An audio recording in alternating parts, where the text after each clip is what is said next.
Pardon me, folks. Pardon me about that. I forgot that I was on mute. My apologies about that.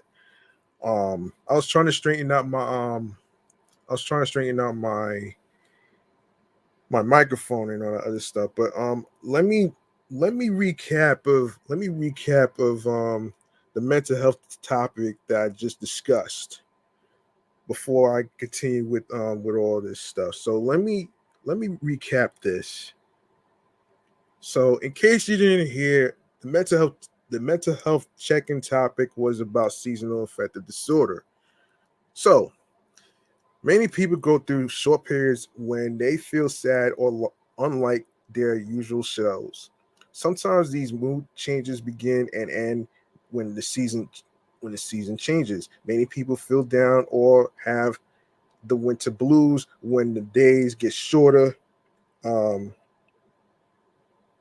when the days get shorter um, in the fall and winter, and feel better in the winter when longer daylight hours return.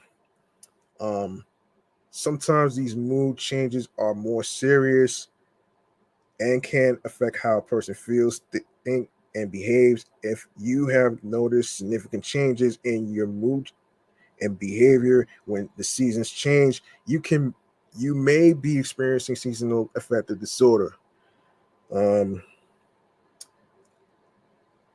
In most cases, seasonal affective disorder symptoms start in the late fall or early winter and go away during the spring and summer, known as winter pattern seasonal affective disorder or winter depression. Other people experience depressive symptoms during the spring and summer months, known as summer pattern seasonal affective disorder or summer depression. Um, all right, and summer pattern seasonal affective disorder is less common. Now, for those of you who are um, and you notice that I was on mute the whole time, I do apologize. Um, and of course, I'm your man G Money Stacks, aka the Gregonator. I mean, your host with the most, misunderstood lonely nomad, unstoppable independent podcaster, and of course, unstoppable independent podcaster, and of course, Queens, New York native that is also a New York Mets fan of Lawrence, Queens, New York, and of course, new listeners, welcome to the 347th episode of Off the Meat Rat Chainz New York Avenue podcast, the comedy space for unfiltered, raw, uncut, wild, crazy, fun topics in entertainment news, music news, including hip hop, along with some segments, along with transit, and along with TV, movie news, and alongside with other things that I'm going to be covering. So I do apologize for being on mute. So let me just let me yeah. So let me just keep going here. Um Yeah, so let me see. Let me see where we left off here. Yes, what are yes, what are signs and symptoms of seasonal affective disorder? Seasonal affective disorder is a type of depression characterized by a recurrent seasonal pattern with symptoms lasting about 4 to 5 months out of a year. The signs and symptoms of seasonal affective disorder include those associated with depression as well as disorder specific symptoms and that differ for winter pattern versus summer pattern seasonal affective disorder. Not every person with seasonal affective disorder experiences all the symptoms listed below. Of course, it includes um, symptoms of depression can include persistent anxious or empty mood most of the day, nearly every day for at least 2 weeks, feelings of hopelessness and pessimism, feelings of irritability, frustration, or restlessness, feelings of guilt, worthlessness, or helplessness, loss of interest or pleasure in hobbies and activities, decreased energy, fatigue, or feeling slowed down, difficulty concentrating, remembering, or making decisions, changes in sleep or appetite, or unplanned weight changes, physical aches or pains, headaches, cramps, or digestive problems that do not have a clear physical cause and do not go away with treatment, thoughts of death or suicide attempts. And for winter patterns, seasonal affective disorder, additional symptoms can include oversleeping, hypersomnia, which I'll talk about in the future, overeating, particularly with a craving of carbohydrates leading to weight gain, social withdrawal, like hibernating, like the polar bear. Oh, shit. For summer pattern, seasonal affective disorder, additional symptoms can include trouble sleeping, insomnia, poor appetite leading to weight loss, restlessness, and agitation, anxiety, violent or aggressive behavior.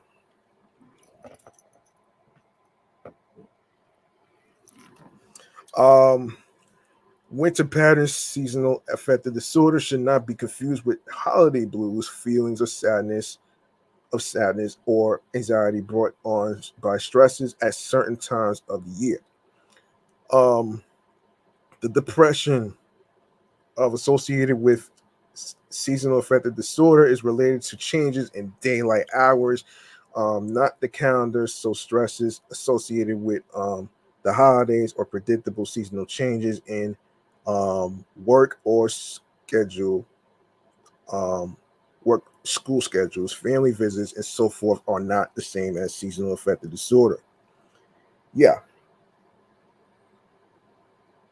and learn ways to get help and find a healthcare provider or access treatment if or someone you know is struggling or having thoughts of suicide.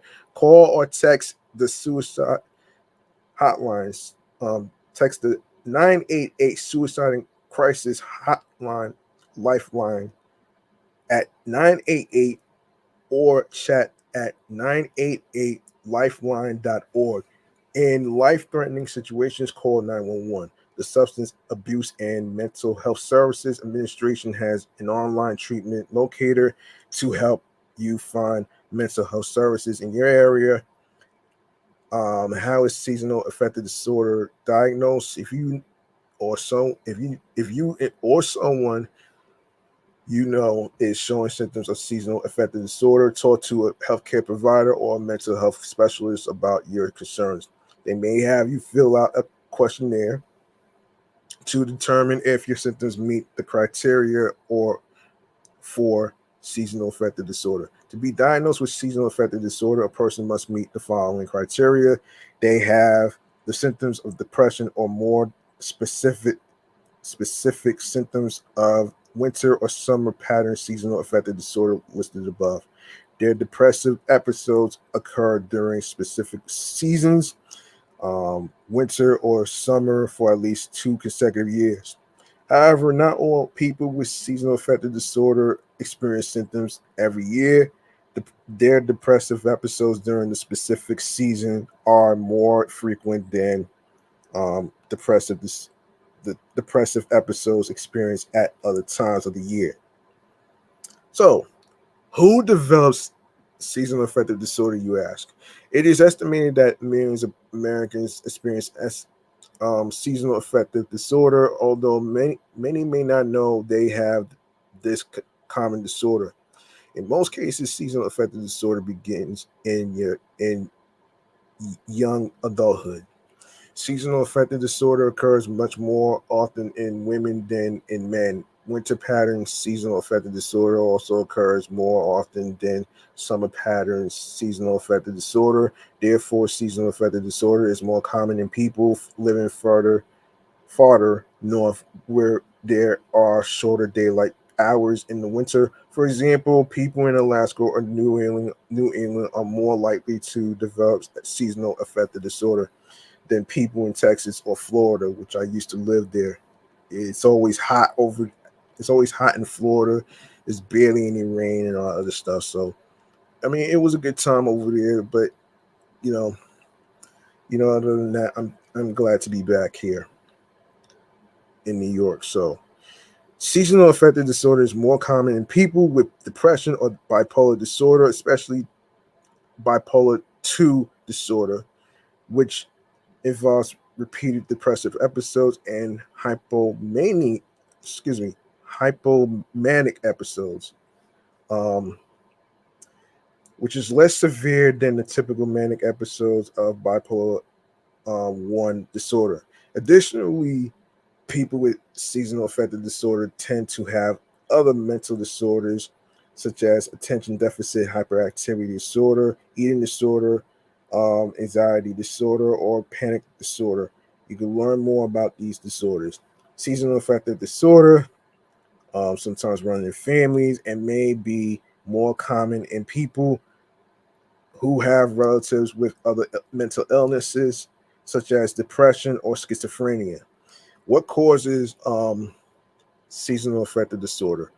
Researchers are still determining what causes seasonal affective disorder. Most research to date has investigated potential causes of winter pattern seasonal affective disorder because it is more common and easier to study. As a result, less is known about summer pattern seasonal affective disorder. Um, um, and more research is needed. Studies indicate that people with seasonal affective disorder, especially winter pattern seasonal affective disorder, have reduced levels of the brain chemical serotonin, which helps regulate mood. Research also suggests that sunlight affects levels of molecules that help maintain normal serotonin levels. Shorter daylight hours may prevent these molecules from functioning properly, contributing to decreased serotonin levels in the winter.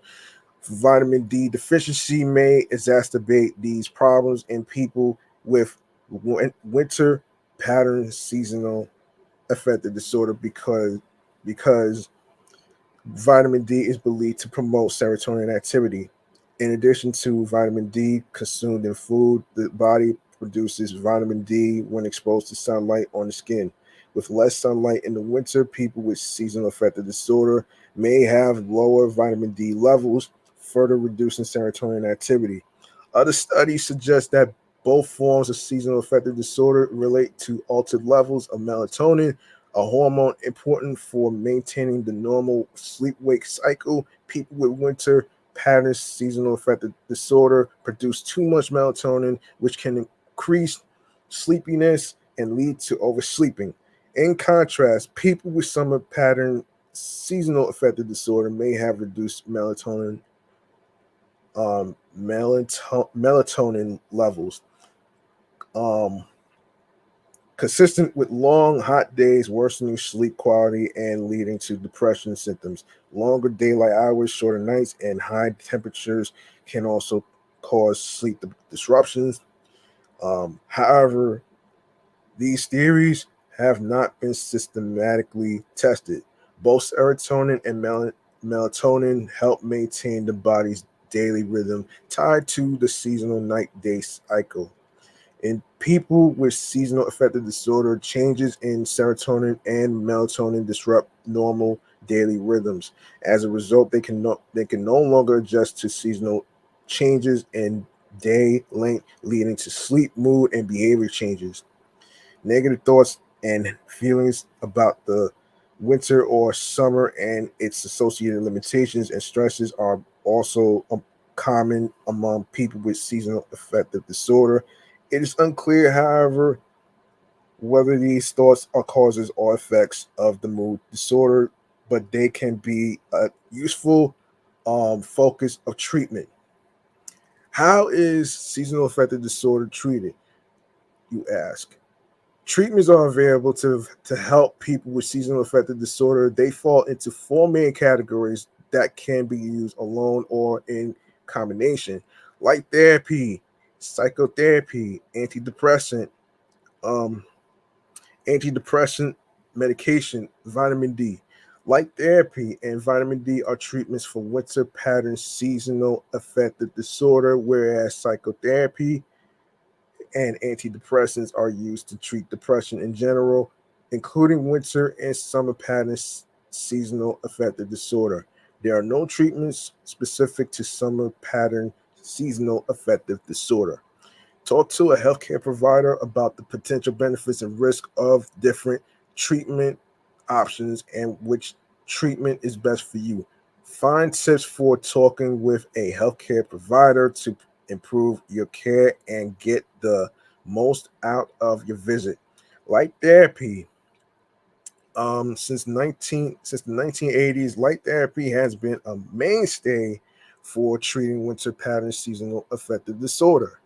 It aims to expose people with seasonal affective disorder to a bright light to make up for the diminished natural sunlight in darker months. For this treatment, the person sits in front of a very bright light box, 10,000 lux, every day for about 30 to 45 minutes, usually first thing in the morning from fall to spring. The light box, which is about 20 times brighter than ordinary indoor light, filters out the potentially damaging UV light, making this a safe treatment for most. However, people with certain eye diseases or people taking certain medications that increase sensitivity to sunlight, um, they may need to use alternative treatments or use light therapy under medical supervision. Psychotherapy, um, also also called talk therapy or counseling, can help people with seasonal affective disorder by teaching them new ways of thinking, um, and behaving and changing habits that contribute to depression. Cognitive behavioral therapy is a type of psychotherapy aimed at helping people learn to challenge and change unhelpful thoughts and behaviors to improve their depressive and anxious feelings. Cognitive behavioral therapy has been adapted for people with seasonal affective disorder. Cognitive behavioral therapy and seasonal affective disorder is typically conducted in 2 weekly group sessions for 6 weeks that focus on replacing negative thoughts related to the season, such as thoughts about the darkness of winter or the heat of summer, with more positive thoughts. Cognitive behavioral therapy, seasonal affective disorder, also uses a process called behavioral activation, which helps people identify and schedule pleasant, engaging indoor or outdoor activities to offset the loss of interest they typically experience in the winter or summer. Um, when researchers directly compares cognitive behavioral therapy and seasonal affective disorder with light therapy, both treatments were equally effective in improving seasonal affective disorder symptoms, although some symptoms got better slightly faster with light therapy than cognitive behavioral therapy. Um, However, a long-term study that followed seasonal affective disorder patients for 2 winters found that the positive effects of cognitive behavioral therapy seemed to last longer. Um, Antidepressant medication used to treat depression can be effective for seasonal affective disorder when used alone or in a combination with talk therapy. Antidepressants work by changing how the brain produces or uses certain chemicals involved in mood or stresses. Antidepressants take time, usually 4 to 8 weeks, to work. Problems with sleep, appetite, and concentration often improve before mood lifts. It is important to give a medication a chance to work before deciding whether it is right for you. You may need to try several medications to find the one that works best, because Seasonal affective disorder, like other types of depression, is associated with disturbances in serotonin activity. Antidepressant medications called selective serotonin reuptake inhibitors are sometimes used to treat symptoms. These medications can significantly enhance a person's mood. And sorry about the car. About that. Sorry about the car. Sorry about the car. And sorry about that. Let's see. Um, yeah. These medications can significantly enhance a person's mood. The U.S. Food and Drug Administration has approved an antidepressant called bupropion in an extended release form designed to last longer in the body. For many people, bupropion can prevent the reoccurrence of seasonal depressive episodes when taken daily from the fall through early spring. All medications can have side effects. Talk to a healthcare provider before starting or stopping any medication. Learn about antidepressants. Learn about specific medications like bupropion, including the latest approvals, side effects, warnings, and patient information on the FDA website. Vitamin D, because many people with winter pattern seasonal affective disorder have vitamin D deficiency. Vitamin D supplements may help improve symptoms. However, studies testing vitamin D as a treatment for seasonal affective disorder have produced mixed results, with some studies indicating that it is as effective as light therapy and other studies finding no effect. Talk to a healthcare provider about any dietary supplements and prescription or over-the-counter medications you are taking. Vitamin D can interact with some medications. Can seasonal affective disorder be prevented? Because the onset of seasonal affective disorder is so predictable, people with a history of the disorder might benefit from starting the treatments mentioned above before the fall for winter pattern seasonal affective disorder or spring for summer pattern seasonal affective disorder to help prevent or reduce depression symptoms. To date, few studies have investigated whether seasonal affective disorder can be prevented. That's a good question.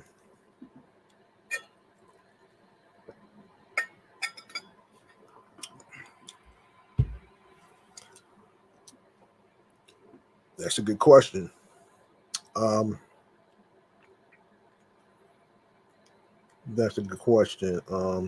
It is helpful to discuss a personalized treatment plan with a healthcare provider. A provider can help you decide whether not only the best treatment option, but the best timing to help prevent seasonal affective disorder depressive episodes. What are clinical trials and why are they important, you ask? Clinical trials are research studies that look at new ways to prevent, detect, or treat diseases and conditions. These studies help researchers determine if a new treatment is safe and effective in people. The main purpose of a clinical trial is to gain new scientific knowledge so that others may be better helped in the future. People volunteer for clinical trials for many reasons. Some people join clinical trials to help doctors and researchers learn more about a disease and improve healthcare. Other people, such as those with health conditions, join to event, try new or advanced treatments that aren't widely available. Um, NIMH supports clinical trials at the National Institutes of Health campus in Bethesda, Maryland, and across the United States. Talk to a healthcare provider about clinical trials, their benefits and risks, and whether one is right for you. Learn more about participating in clinical trials. For more information, you can go to Medline Plus, which is National Library of Medicine. You can go to clinicaltrials.gov, and of course, if you'd like to learn more about seasonal affective disorder in terms of the symptoms, how to get treated, and other stuff, you can go to www.nih.gov/health/publications/seasonal affective disorder. All right. And once again, I do apologize for the recording being on mute. I accidentally, when I was starting the show episode, I was trying to really get into a groove in the episode, so I won't slip or mess up or anything like that. But I do apologize for putting it on mute by accident.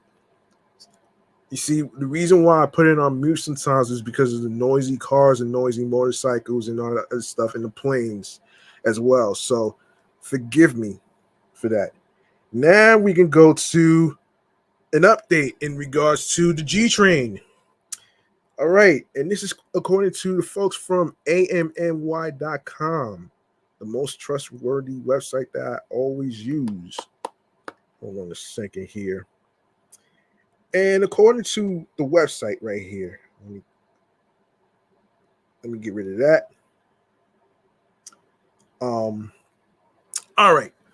The G Train is finally back to full service following a painful summer shutdown. And of course, according to the Brooklyn Knights, that's been struggling to get to their destinations and stuff without the G Train and stuff. So this is where I'm actually going to come in to actually tell you that the G Train is back in service. All right. So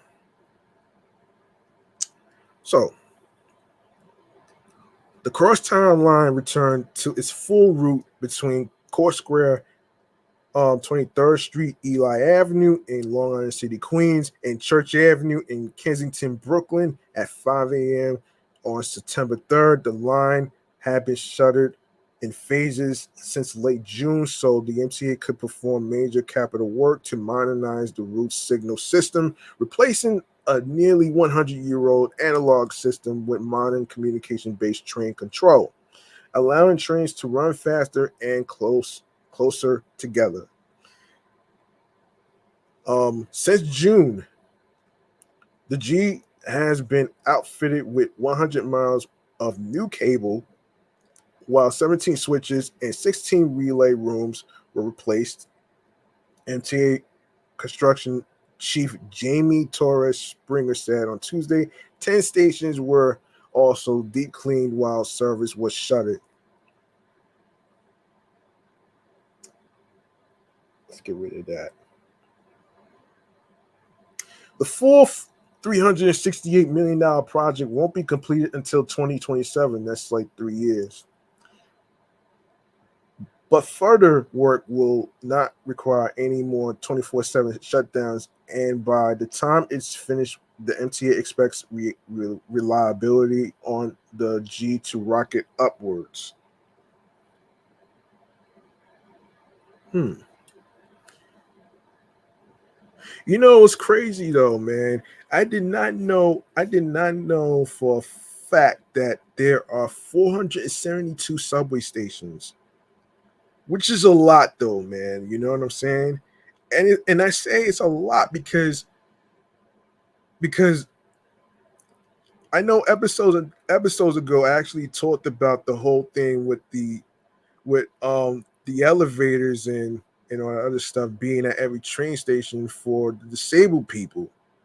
Now, I'm not sure how many train subway stations that the elevators are going to be installed as far as like anything goes whatsoever. So, to be determined for now. So I'm not too sure about that. Anyway, man. Anyway, that right there. $368 million is a lot of money.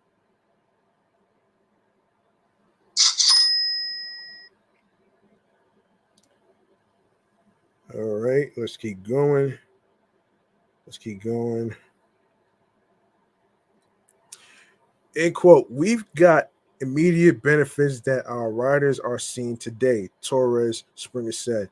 There'll be a smoother ride. We've cleaned up the stations. We've improved a lot of track. We're going to be providing frequent and reliable service. And when we complete this project over the next couple of years and fully re-signal, we'll have even more reliable, faster service for our G train riders. So again, we are very appreciative of the patience of folks who put up with this outage over the last couple of months. The G is the only direct train connection between Brooklyn and Queens that doesn't bypass through Manhattan, and in some parts of its route, it's the only train line available, especially in Greenpoint.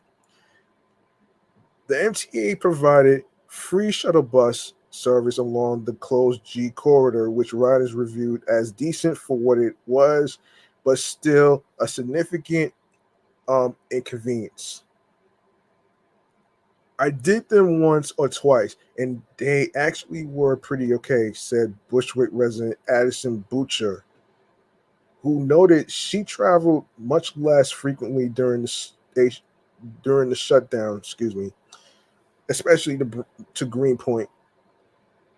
They were air conditioned. I couldn't complain. They came quickly. It was fun, but I mean, it's still annoying to have to take the bus and go through city traffic instead of the subways. Subways sometimes be having train traffic too, especially with the derailments and all that other stuff. Others, however, sought to avoid the shuttle bus entirely. Ben Group, who works in Gowanus, said he started taking the L to Manhattan and transferring to the F this summer, adding about 20 extra minutes to his daily commute. End quote. I luckily didn't have to do it for that long, said Group, as he waited for a Church Avenue bound train at Metropolitan Avenue. But I was happy to see that the G was running today and back in service because it'll carve like 20 minutes off my commute. Others, like local city council member Lincoln Rustler, opted to make their trip on 2 weeks. I have biked through extreme heat waves up and down from Greenpoint to downtown Brooklyn many dozens, if not hundreds of times this summer to get around our district, said Rustler, who represents much of the G corridor in North Brooklyn. It was not fun. I would have rather been on an air conditioned train, but it's what needed to get done. Wrestler and State Senator Kristen Gonzalez had mostly positive things to say about the MTA's handling of the shutdown, particularly regarding shuttle bus service and communication with riders. They expressed dismay, however, that the city had not constructed a dedicated lane so shuttle buses could move faster. CBTC is a computer-based signaling tech that allows trains to be run closer together than the Great Depression era analog signals rather used in much of the system.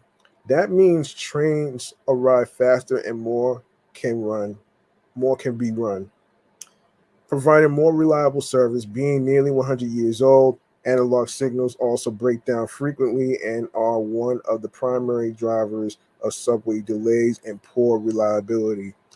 The L and 7 lines are the only two routes in the system already fully equipped with CBTC, which has caused reliability to jump on both lines, something riders have noticed.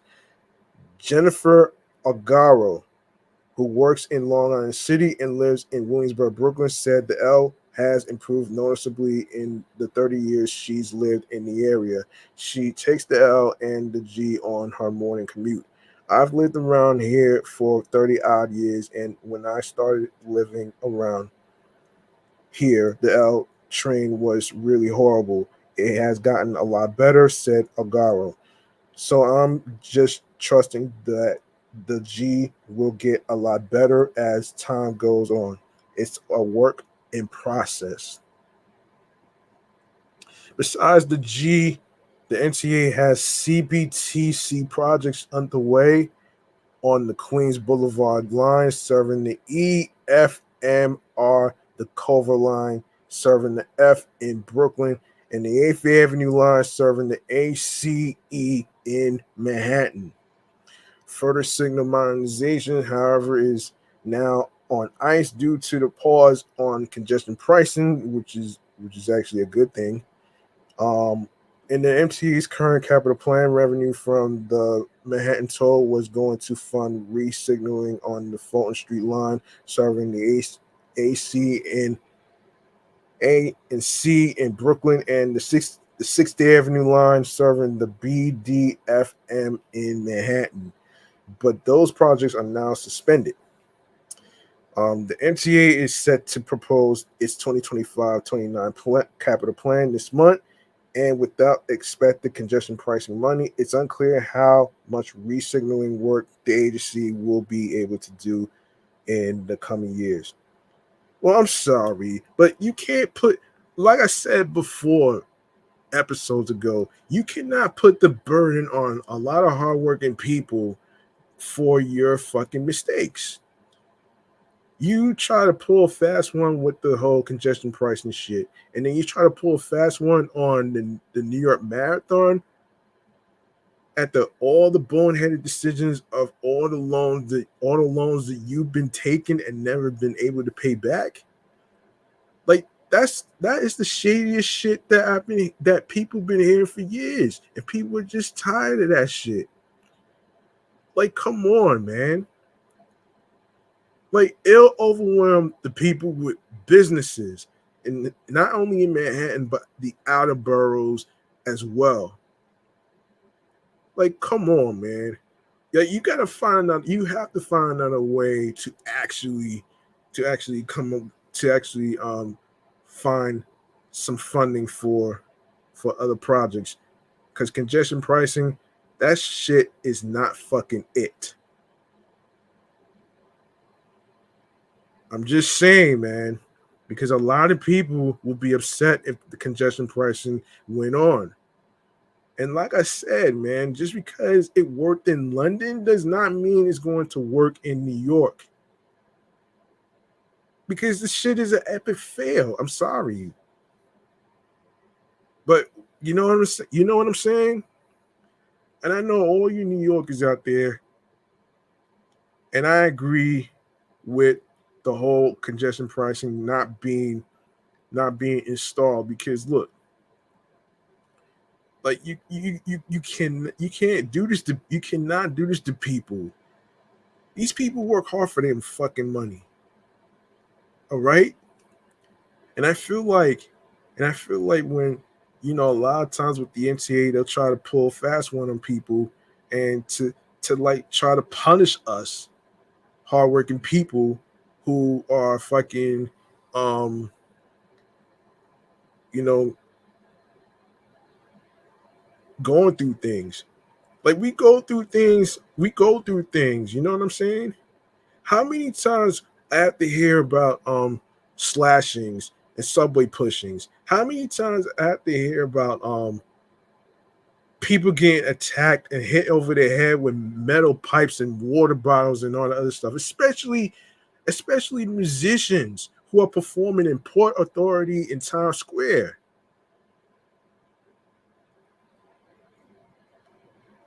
All I'm saying is, to the MTA, the people and the idiots over there, y'all need to get your shit together It ain't just about your pockets. How about caring about other people's safety as you truly cared? And if you truly do care about people's safety, as far as like people getting attacked and pushed to the tracks and being left for dead and all that other stuff, then fucking prove it. All right? That's all I gotta say on that one right there, man. I just had to get it off my fucking chest right now, man. I just had to get it off of my chest though, man, because this has to be said, man. You know what I'm saying? So there you have it, man. And I'm pretty sure y'all folks out there that's listening right now has some thoughts about this.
Sorry about that, folks. My internet was acting a little strange, so I want to make sure that everything's all good, so I can keep going.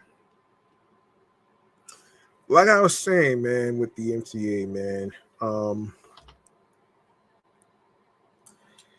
Yeah, like I was saying before, man.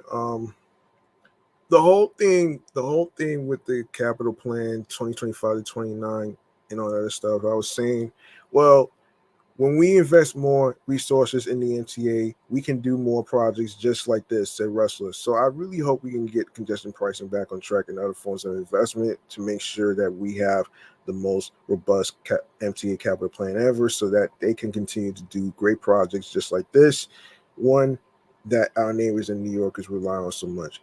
Y'all gotta find another way to do this shit because there's no way in the hell we should be punished for um, there's no way we should be punished for your boneheaded decisions. So yeah, man, that was your update on the G train being back on track, all that good stuff right there. Let me see how much time we got. Let me see. All right, now at 14. So let's keep going with the next one.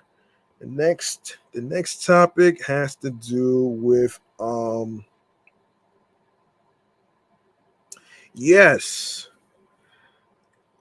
Yeah, and this is why I mentioned the boneheaded decision on trying to get the people who's in charge of the New York Marathon to actually do all that crazy shit. So, Governor Kathy Hochul basically stand down and fix this mess. Governor Kathy Hochul on Thursday nixed the Metropolitan Transportation Authority's effort to squeeze a $750,000 toll from the organizers of the New York City Marathon after the post highlighted widespread outrage over the cash grab move.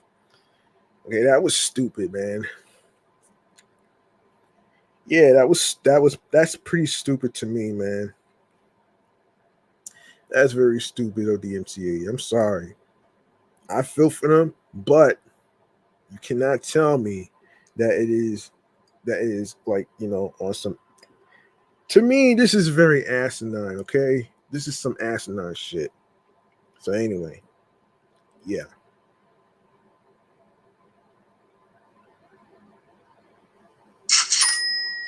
$750,000, man. That's crazy money right there. Um, that's crazy money. Um, yeah, let me see. Let's see. What else? What else? Yeah, so there's more, man. I've directed the MTA to fix this mess and allow the marathon to move forward as it always has, Hoka said in a statement to the Post. The marathon is an iconic symbol of New York City's tenacity and resilience that unites communities across the five boroughs each fall. Hoka's decision to thwart the MTA's latest scheme came a day after it was revealed the transit agency had been at war with marathon organizers for several months over shutting down the Verrazano Narrows Bridge during the world famous race. The governor's office acknowledged the Post's reporting in her decision to intervene in the New York City Marathon MCA toll controversy. Um, yeah. She acted in response to many concerned New Yorkers, including the New York Post, a spokesman said. The New York Road Runners said it was aware of Hochul's statement and the group appreciates her support of the TCS New York City Marathon. During hardball negotiations, MTA officials had demanded the New York Road Runners fork over the hefty sum to cover the cost of toll revenue lost from shutting down the bridge at the start of the 26.2-mile race.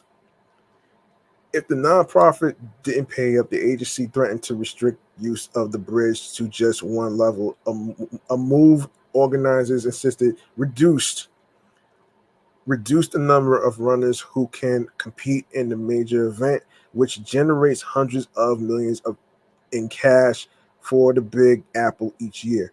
Despite the MTA painting the annual race as too costly, the marathon actually made an additional $1.1 million for the agency with record high ridership on race day last year, and announces by the Post shows.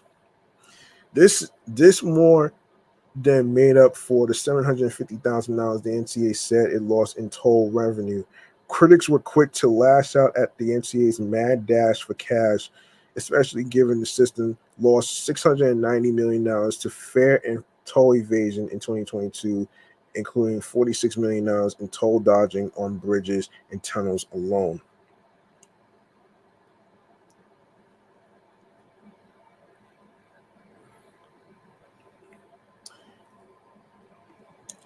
Hold on one second.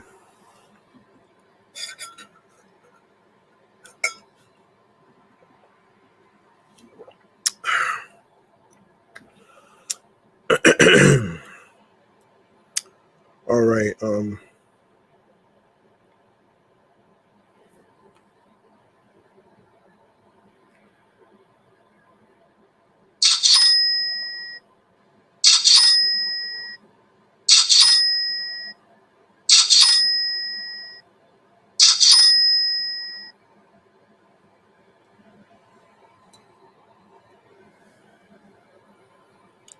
Um,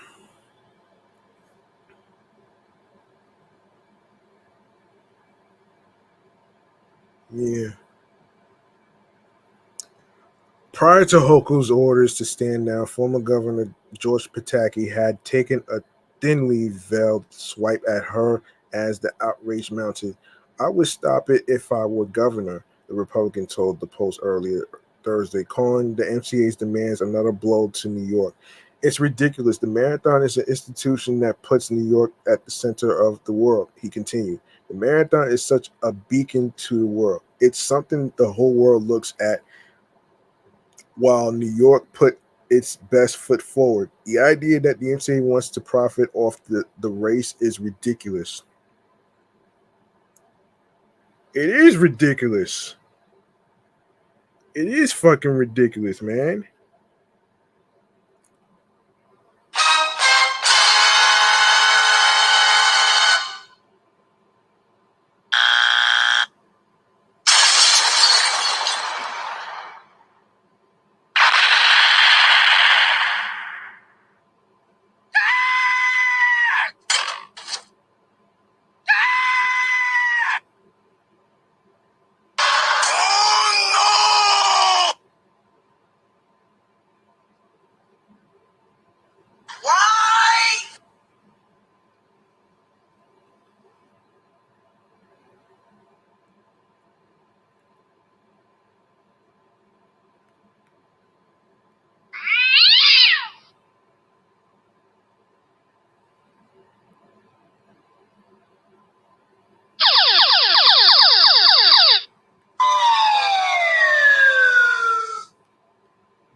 Yes, oh my God is right when it comes to the MTA. As the negotiations unfolded, the MTA had initially said marathon runners would be restricted to the darker bottom level of the Verrazano Bridge if New York runners didn't agree to demands. Shit hits the span. Yeah, yeah, they are money grubbing motherfuckers. Yeah, the agency later backtracked and told New York Road Runners it could choose either the bridge's upper or lower deck, but not both. The race, which attracts roughly 50,000 runners, has used both levels for the past 36 years, and this is their 37th year. If in February, New York Road Runners wrote to Hochul begging for help, arguing it would have to limit the number of entries if use of the bridge was restricted. CEO Rob Seamelk stressed that the nonprofit, which reported a total income of $100.2 million last fiscal year, had already agreed to boost its payments to the MCA to cover the bridge's closure to $200,000 for this year's event. We have agreed to increase payments to the MTA in the form of both direct payments and the purchase of advertising on subways and buses. The MTA has made few concessions in these negotiations, rather, however, and continues to insist on 100% reimbursement of lost toll revenue. Simmelk Jaya wrote. Hmm.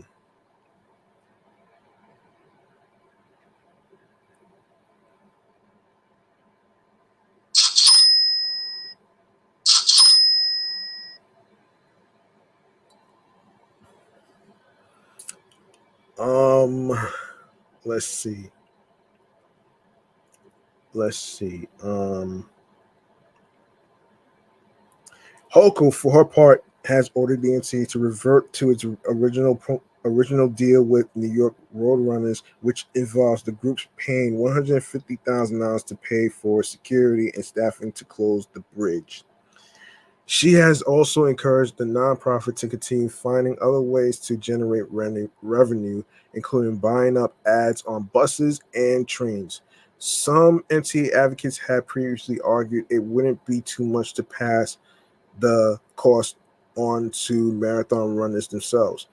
The 750K the 750K dollars in question could be covered by adding $15 to a $315 interest fee.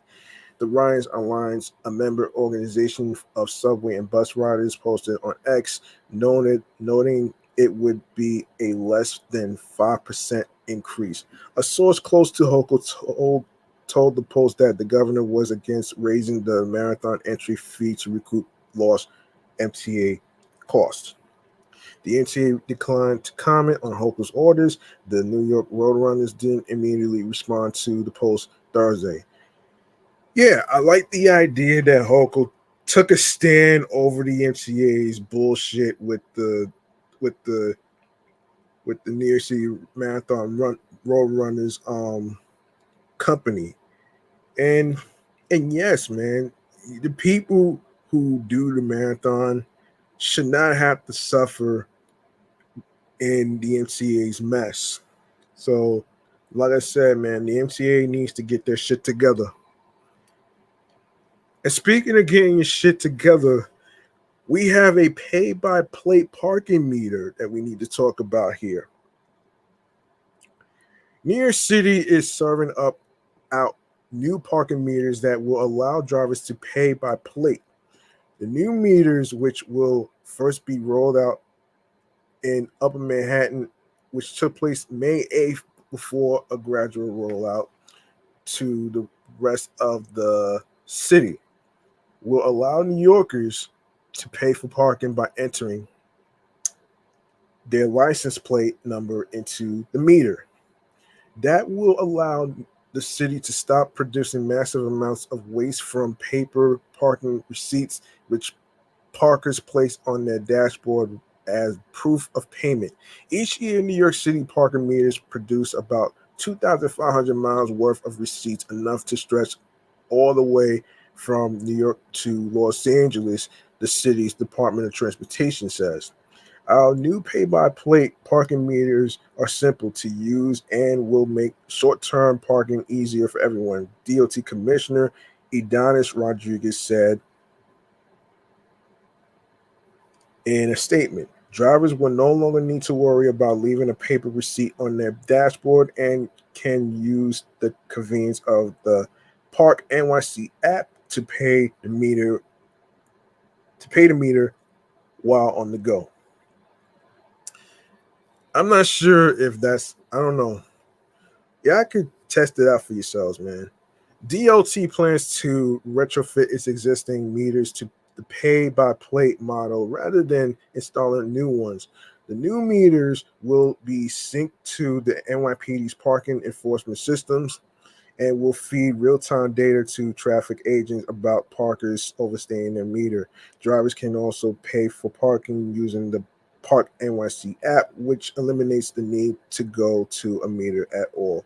The price of metered parking varies widely across the city. The Manhattan's core central business district, the first hour of parking costs $5.50, while in much of the outer boroughs it is only $1.50. Most of the city's curbside spots are free, as it should. As it should.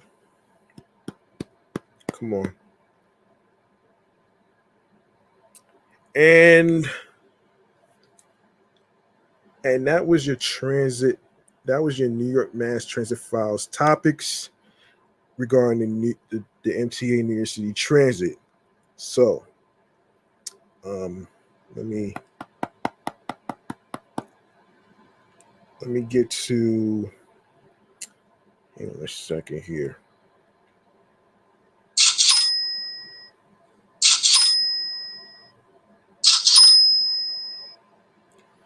All right, we got some breaking news in regards to um James Earl Jones. All right. Now, he passed away recently, so we're gonna get into him, how it happened, all that other stuff in this segment right here. Hold on a second. What the hell is going on here?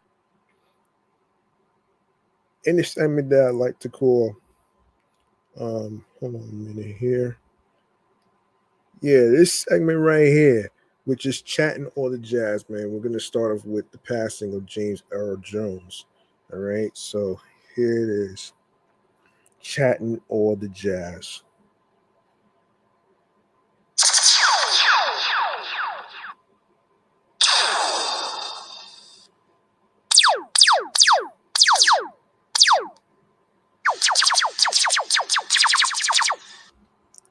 Unfortunately we got some sad news in regards to James Earl Jones.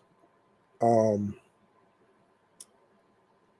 Here's what's happening here in regards to what went down. All right. Let me look for it.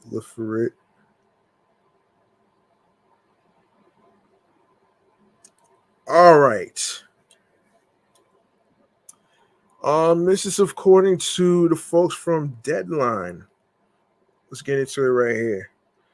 So, James Earl Jones, the revered actor who voiced Star Wars villain Darth Vader, starred in Field of Dreams and many other films and Broadway shows, and is an EGOT winner like Jennifer Hudson, died this morning at his home in Dutchess County, New York. He was 93 years old.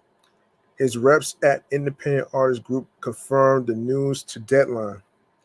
Widely regarded as among the world's great stage and screen actors, Jones is one of the few entertainers to have won the EGOT, which is an Emmy, Grammy, Oscar, Tony, though his Academy Award was honorary. Jones has received 2 Primetime Emmy Awards, a Daytime Emmy, and a Spoken Word Grammy Award in 1977, and 3 Tony Awards.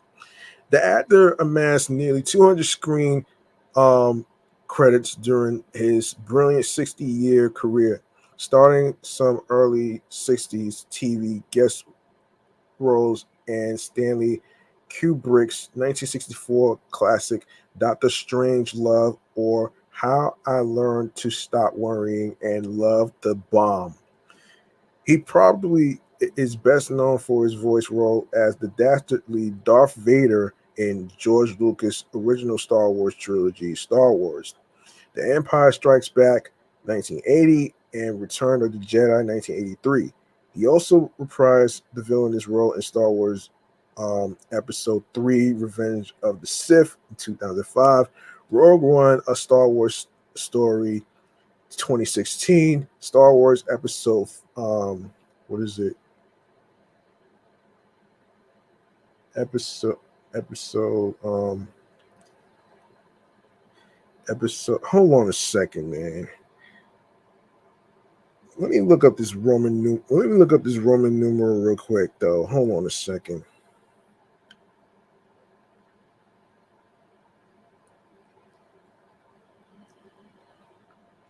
All right, Roman numeral.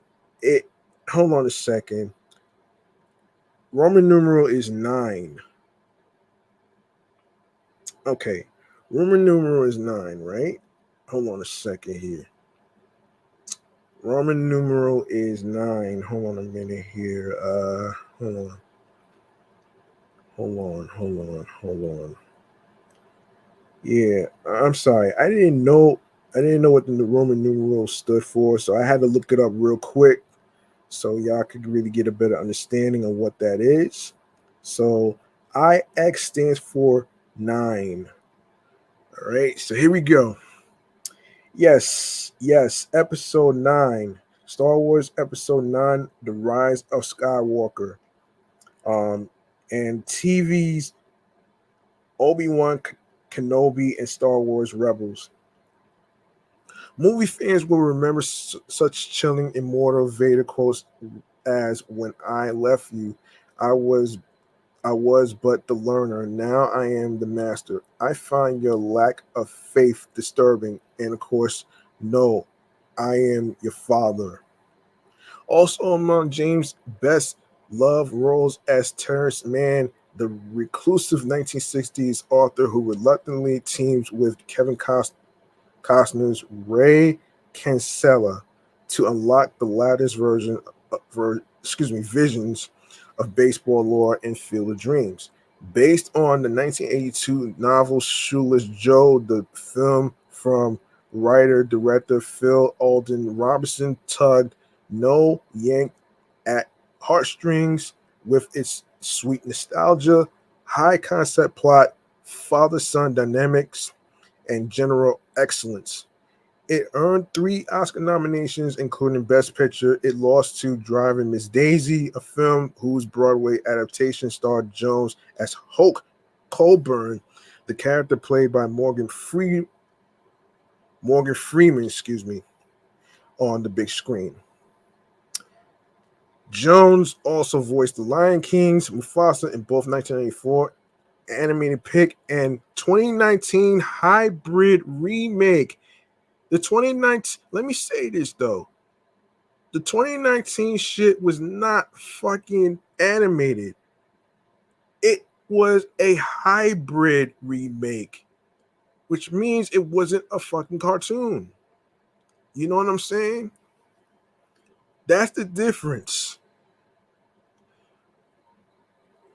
Among his dozens of other films, are the Bingo Long Traveling All Stars and Motor Kings 1976, A Piece of the Action 1977, Conan the Barbarian 1982, Soul Man 1986, Coming to America 1988, The Hunt for Red October 1990, Patriot Games 1992, Sneakers 1992, The Sandlot 1993, Clear and Present Danger 1994, Judge Dredd 1995, Gang Related 1997, and Coming to America 2021.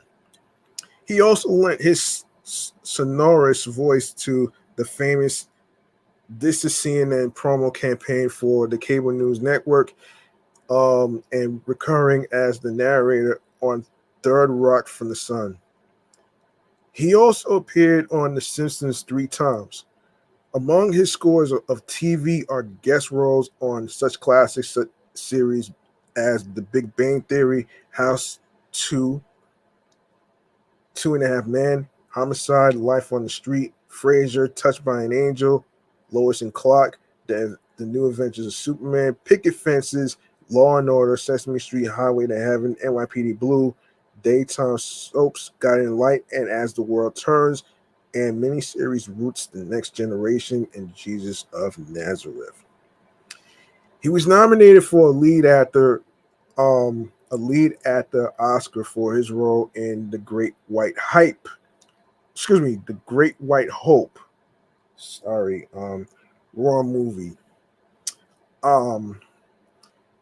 In 1971, and was given an honorary Oscar at the 2012 ceremony. An eight-time Emmy nominee. His 2 wins both came in 1981, lead actor in the drama series For Gabriel's Fire and supporting actor in the miniseries or a special for Heat Wave. For Heat Wave. For Heat Wave. Let me see. Born on January 17, 1931, in Arca Butler, M.S. Jones was a 2002 Kennedy Center honoree and received Lifetime Achievement Awards from SAG-AFTRA in 2009 and by the National Board of Review in 1995. A commanding presence on the Broadway stage, Jones earned 4 competitive Tony Award nominations for Best Actor in a Play, winning twice for his performance as Jack Jefferson in The Great White Hope. Not The Great White Hype, folks. That's the wrong movie. In 1969, and as Troy Maxson in August Wilson's Fences in 1987, he received a special Tony Award at 2017 ceremony. At 2017 ceremony, The Great White Hope, in which he played a lightly fictionalized version of heavyweight champion Jack Johnson, was Jones' breakthrough role. He also starred in the 1970 film adaptation, his first leading role on the big screen. He appeared in nearly 24 Broadway shows, from his starring role in Sunrise at Campobello in 1958, and most recently in The Gin Game 2017. Along the way, he starred in productions of such stage classics as The Iceman Cometh in 1974, Othello 1982, On the Golden Pond 2005, Cat on a Hot Tin Roof 2008, and You Can't Take It With You 2014. In September 2022, the Schubert Organization rechristened its 110-year-old court theater as the James Earl Jones Theater, with a dedication ceremony attended by Samuel Jackson, Latanya Richardson Jackson, Brian Stokes Mitchell, Norm Lewis, and New York City Mayor Eric Adams. Jones did not attend the dedication ceremony, but had been given a private tour of the facility, where he made his Broadway debut in 1958, the week prior. For me, standing in this very building 64 years ago, at the start of my Broadway career, it would have been inconceivable that my name would be on the building today, Jones said in a statement at the time. Let my journey from then to now be an inspiration for all aspiring actors. SIP James Earl Jones. All right. There's some fun facts about James Earl Jones that many of you, well, some of you probably did or didn't know about him. He did commercials. He did TV commercials such as Sprint. Jones starred alongside fellow actor Malcolm McDowell in a series of commercials for Sprint. The campaign celebrated all the important things you do on the Sprint network, with an ironic emphasis on the word important. The ads saw the two legendary actors narrating text exchanges or phone activity, such as a person accepting Facebook friend requests, someone deciding whether to go out, and 2 teenage girls commenting on the attractiveness of a band's lead singer. The contrast between the actors' dramatically delivery and the often mundane, content of the communications proved a comedic hit for the brand. He also did Walmart. Right here. He also did Walmart right here. Playing on his Darth Vader reputation, Jones voiced a Walmart spot in which the force is strong between father and son because the dad gives the boy a Star Wars toy. The son later passes the force on to a new generation by giving a themed Lego set to his daughter, who celebrates with an Ewok dance as he once did. He was also in the Chevrolet commercial, which I will actually glad to get to right here. Hold on 1 second. Yeah, he was in the Chevrolet commercial. Jones played the character Terrence Mann, a reclusive, famous author in classic 1989 baseball film of Dreams. Chevrolet later used Mann's famous speech from the movie, which states the one constant through all the years has been baseball. In an ad, come on, man, in an ad spotlighting the people behind the game. Bell Atlantic. Another thing that I knew about James Earl Jones was the Bell Atlantic commercial. Many of you probably heard about it, or probably didn't know about it. So, which is pretty crystal clear of the fun facts that I'm going to go over.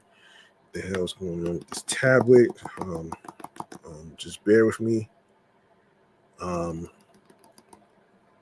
Just bear with me here, folks.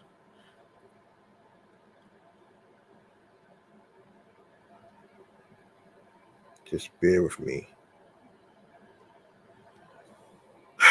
All right.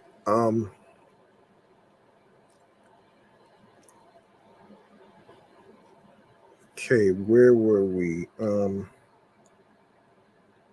Okay, where were we? We were, yes, Bell Atlantic. Yes, Bell Atlantic is another commercial he did. Ever heard the saying that a good actor could read the phone book and still hold an audience's attention? Jones sort of did this in a 1990 ad for the telecommunications company Bell Atlantic that promoted the Yellow Pages. Watching the spot now is a nostalgic look back at an era when people used phone books, and Jones was fresh off his role in Field of Dreams. He also did the Verizon commercial. Jones later appeared in a series of commercials for Verizon, the successor company to Bell Atlantic. This one where he gets his groove on to the tune of disco song Ain't No Stopping Us Now is perhaps the most joyful. Pray Incorporated. In a lesser known role, Jones helped promote Pray Incorporated, a Christian app offering daily prayers and biblical audio content. The draw to the app.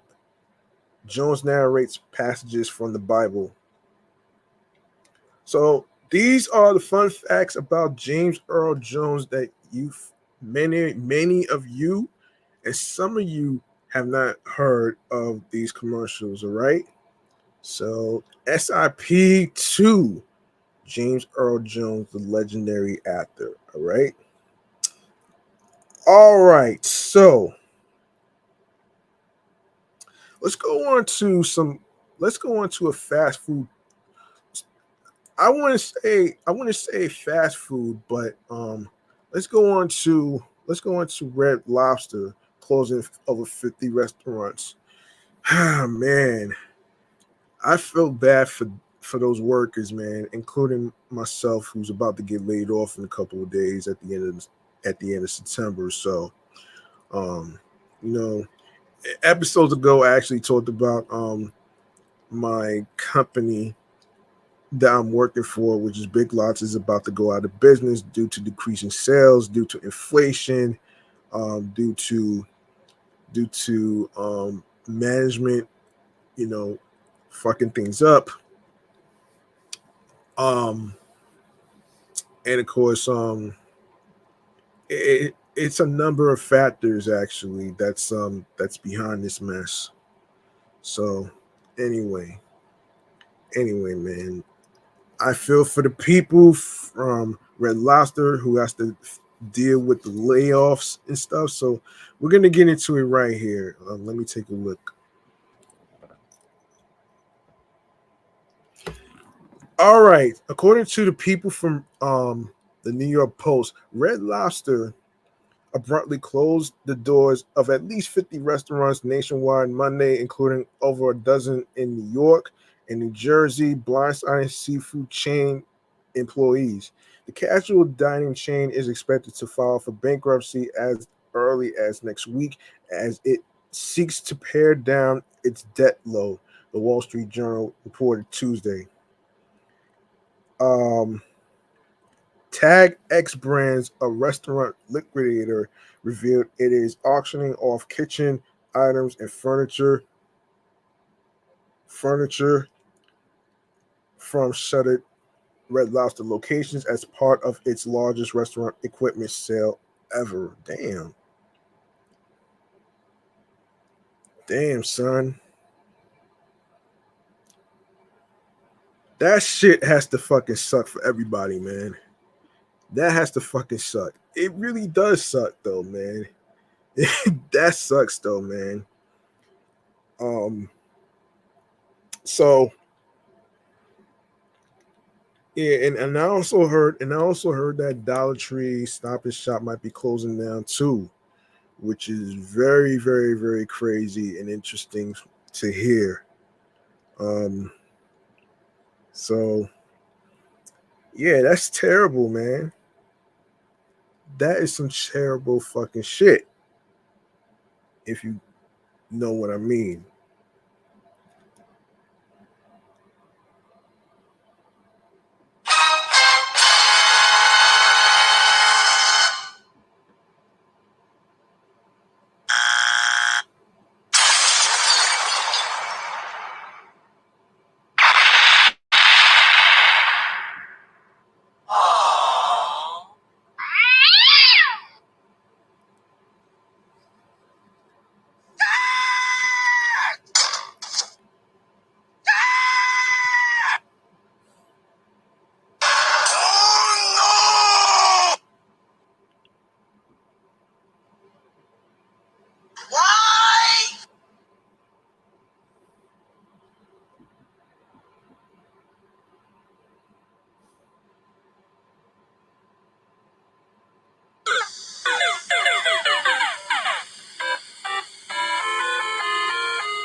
All right, there's more to cover. Um 14 locations in New York and New Jersey were temporarily closed for the foreseeable future, according to Red Lobster's website, as the struggling company weighed a possible Chapter 11 bankruptcy filing. The shutdown locations include Lakewood, Buffalo, Amherst, Williamsville, Rochester, Poughkeepsie, Stony Brook, Kingston, Scarsdale, and Newark in New York, and Ledgewood, Lawrenceville, East Brunswick, and Bridgewater in New Jersey. Red Lobster, which has 649 locations nationwide, has not publicly commented on the closures. Employees and customers at a Red Lobster in Buffalo were greeted with a sign taped on the glass window that marked the restaurant's closure, according to WKBW. This location is closed. We look forward to serving you at another Red Lobster location in the future, the sign read. Ramon Garcia, an employee, told the outlet that he learned of his store's shutdown from a fellow worker. Corporate officials allegedly only reached out when they informed the workers that they had 3 days to clear everything out of the location. This happened out of nowhere. All the people that we worked with, they are losing their jobs and not knowing what to expect after that, Garcia said. It's taken a toll on them. Yeah, it's the same. It's the same with me. I didn't know we were going bankrupt, but I kind of knew. If you know what I mean, what I'm saying, if you know what I'm saying, um, Garcia said they were cutting back on a lot of stuff. Last month, Red Lobster mulled a decision to file a Chapter 11 bankruptcy to restructure its debts, according to a report. The seafood chain has sought advice from law firm King and Spalding on how to shed some long-term contracts and renegotiate a chunk of its leases. People with knowledge of the matter told Bloomberg. In January, Thai Union Group PCL, a Thailand-based seafood giant that owns Red Lobster, revealed its intention to pursue an exit from its minority investment, blaming rising costs and the COVID-19 slamdemic. The combination of COVID-19 slamdemic, sustained industry headwinds, higher interest rates, and rising material and labor costs have impacted Red Lobster, resulting in prolonged negative financial contributions to Thai Union and its shareholders. Thai Union Group's CEO, um, um, Tarafong Chansiri said. At the details analysis, we have determined that Red Lobster's ongoing financial requirements no longer align with our capital allocation priorities and therefore are pursuing an exit of our minority investment. Shit.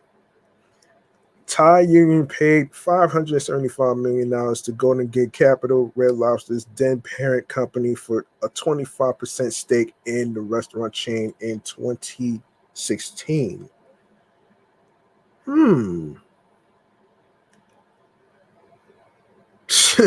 Damn. That's interesting. That's very interesting right there, though, to say the least.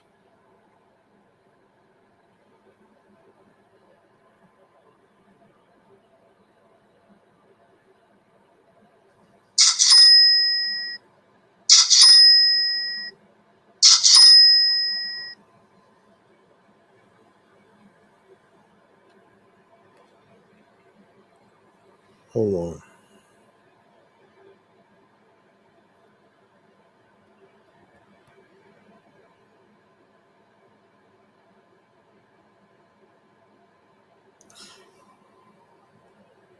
All right.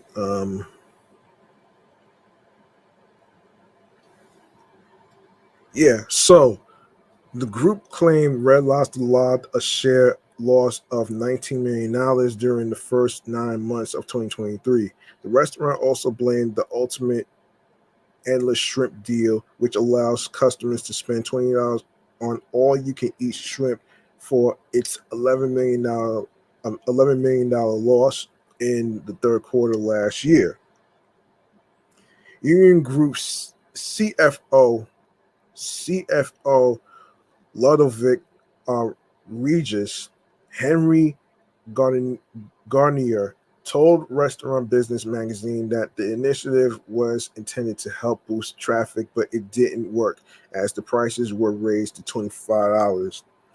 We want to keep it on the menu. And of course, we need to be much more careful regarding what are the entry points and what is the price point we are offering for this promotion. In March, Red Lobster appointed veteran bankruptcy expert Jonathan Tibus as its new CEO. Red Lobster has since sought a buyer to take over operations, according to CNBC. The outlet reported last month that one firm was interested in purchasing the company, but the deal never came to fruition. All right, speaking of food, man. Speaking of food, um, before I go on to another flavor that actually, let's do this, man. Flavor Flav tried to save um a Red Lobster location, and this is according to the people from the People website. After proving his love of Red Lobster, Flavor Flav is getting the ultimate honor, his own signature menu items. The seafood is partnering with the rapper to roll out his new meal called Flavor Flav's Faves. The collaboration comes after the hip hop legend A65 had ordered the whole menu last month in an effort to save the Cheddar Bay biscuits when the chain filed for bankruptcy in May. To thank him for his chivalrously massive purchase, Red Lobster is offering up his favorite items all in one off menu meal. Favorite Flavor Flav's faves includes a Maine lobster tail, snow crab legs, garlic shrimp, scampi, bacon, macaroni, and cheese, and the customer's choice of one side. There's just one catch: the meal won't be found on the permanent menu, so patrons can simply ask their server for the Flavor Flav's fave when ordering. As a longtime Red Lobster fan, I'm fired up to bring a little bit of my own flavor to fans with a meal featuring my seafood favorites, Flavor Flav said in a statement. You gotta get to Red Lobster and give it a try because this signature meal is hype, boy. Flavor's love of Red Lobster came to light on June 3rd when the musician had posted a photo on X, formerly Twitter, of himself and two tables full of seafood appetizers and and entrees. The rapper wrote that he ordered the whole menu. Your boy meant it when I said I was gonna do anything and everything to help Red Lobster and save the Cheddar Bay biscuits, he added. Wow. In an Instagram post shared the same day, Flav revealed that his whole family helped him polish off the seafood feast. 1 week after his viral post on Monday, June 10th, the seafood chain unveiled a partnership with him, announcing that Red Lobster Craft Fest was officially back in a commercial. Flav's public display of affection of the restaurant comes after the company filed for bankruptcy on May 19th amid growing debt. The court filing came just days after the Red Lobster shut dozens of restaurants and stated that the chain filed for voluntary Chapter 11 bankruptcy in Florida, according to Associated Press. Yikes. Yikes. That sucks, man. In a statement shared the day of the filing, Red Lobster said it would drive operational improvements, simplify the business through a reduction in locations, and pursue a sale of substantially all of its assets as a going concern. All right, Flavor Flav, man. Yo, let's make some noise for Flavor Flav, man. Trying to save the restaurant and the biscuits, man. That's very bold of him, man. Let me tell you something, man. I want to give him a round of applause, man, because for doing his part, man. And he also is taking part of the Women's Olympics. You know what I'm saying? So shouts to Flavor Flav, man.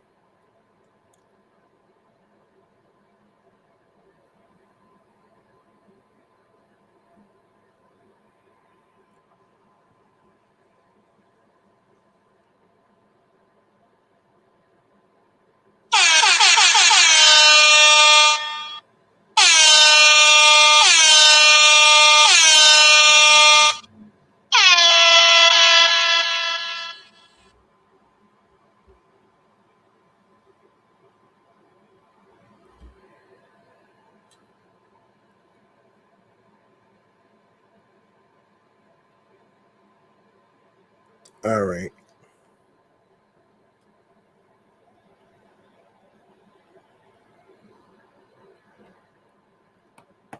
Hold it.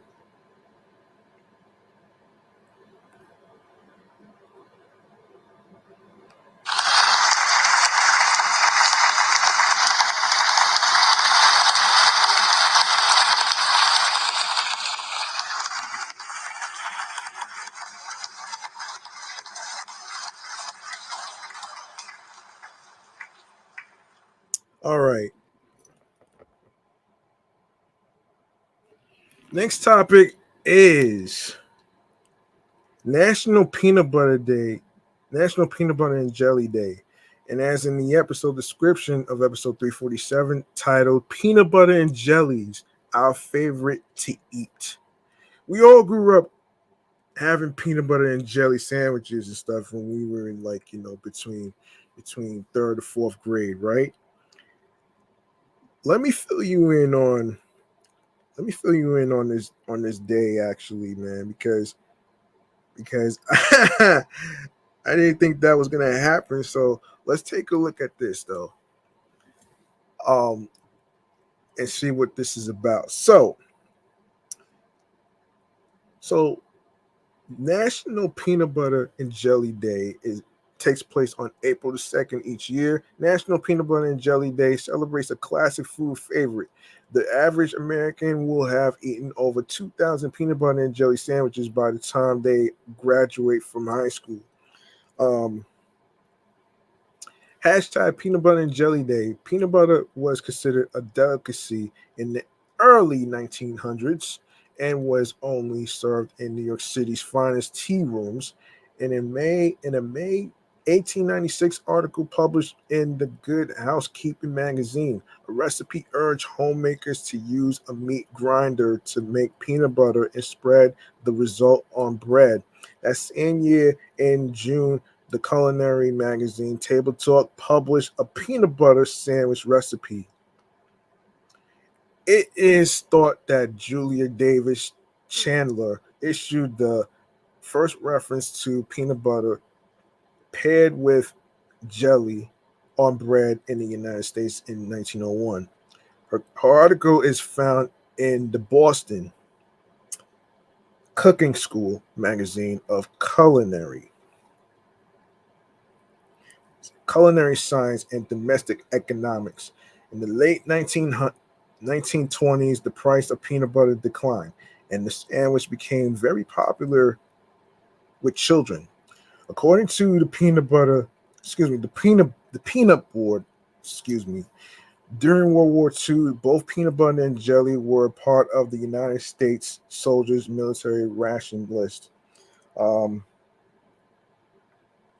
In 1968, the J.M. Smucker's Company introduced Goober, a jarred product that combined alternating vertical stripes of peanut butter and jelly. How to observe Peanut Butter and Jelly Day. Eat something with peanut butter and jelly. It may be a good day to try something different. The folks are off. Hold on. The following, are a few peanut butter and jelly ideas to help you out: cupcakes, French toast, pie, sushi, cookies, donuts, pancakes, fudge. We've also created a hidden picture puzzle. Find the hidden peanuts in the picture. We've included the key if you think you found them all. Also, we turned the image into a coloring page, download, and print it off. Have fun. Use hashtag peanut butter and jelly day to post on social media. Um,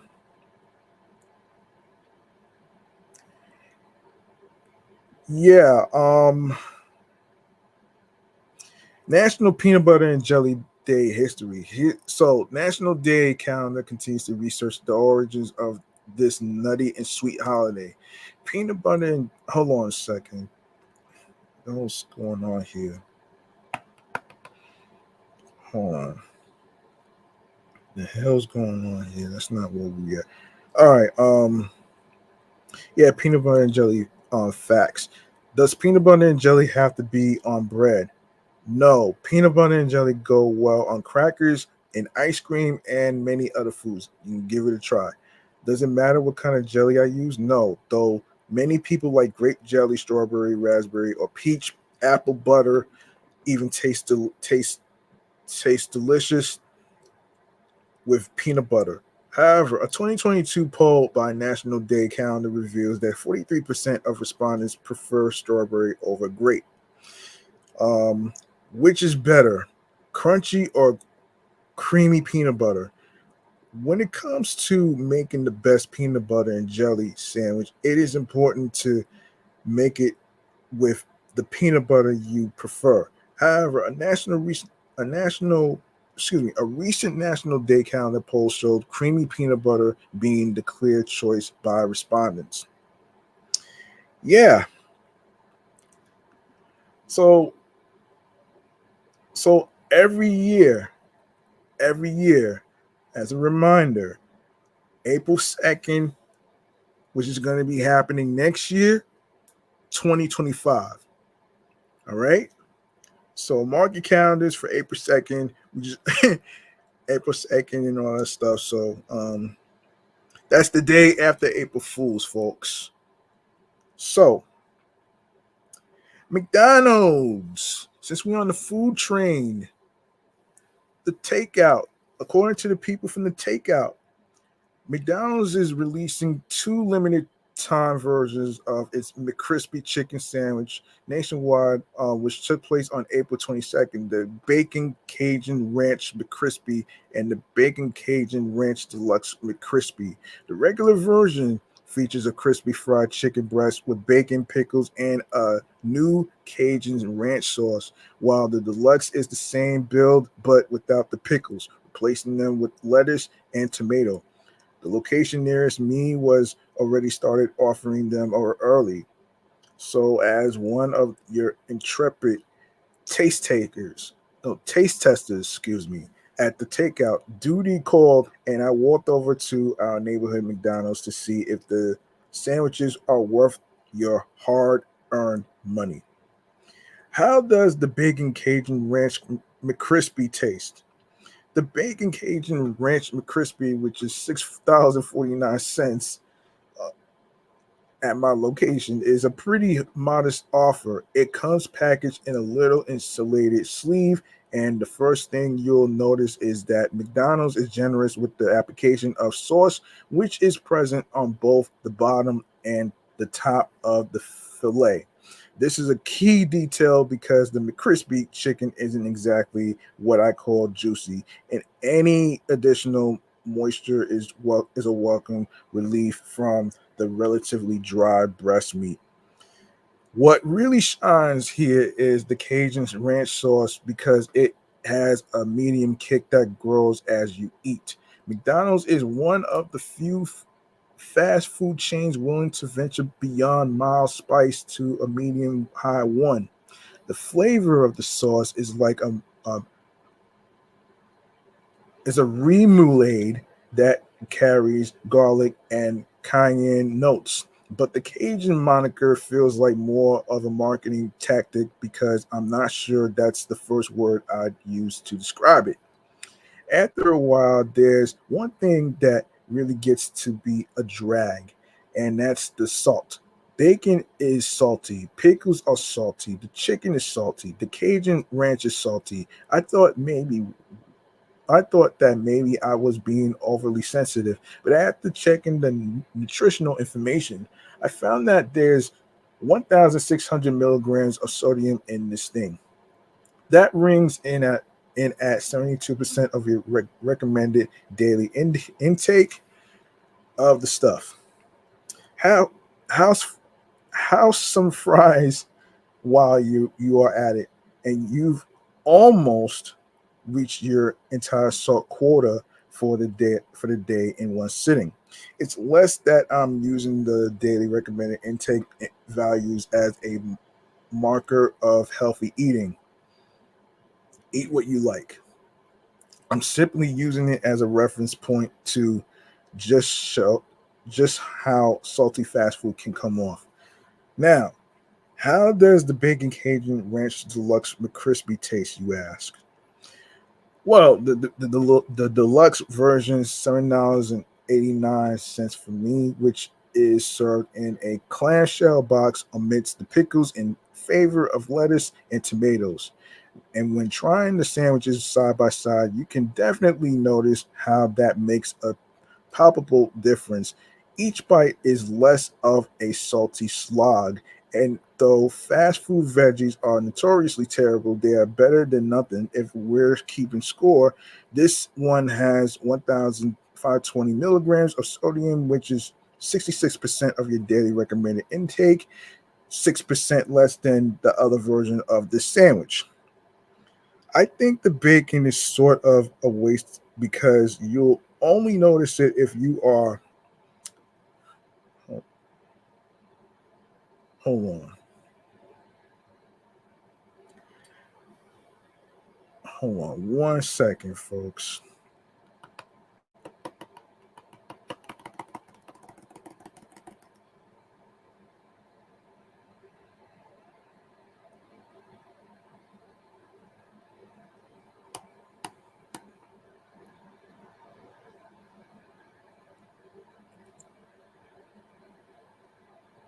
Hold on a second.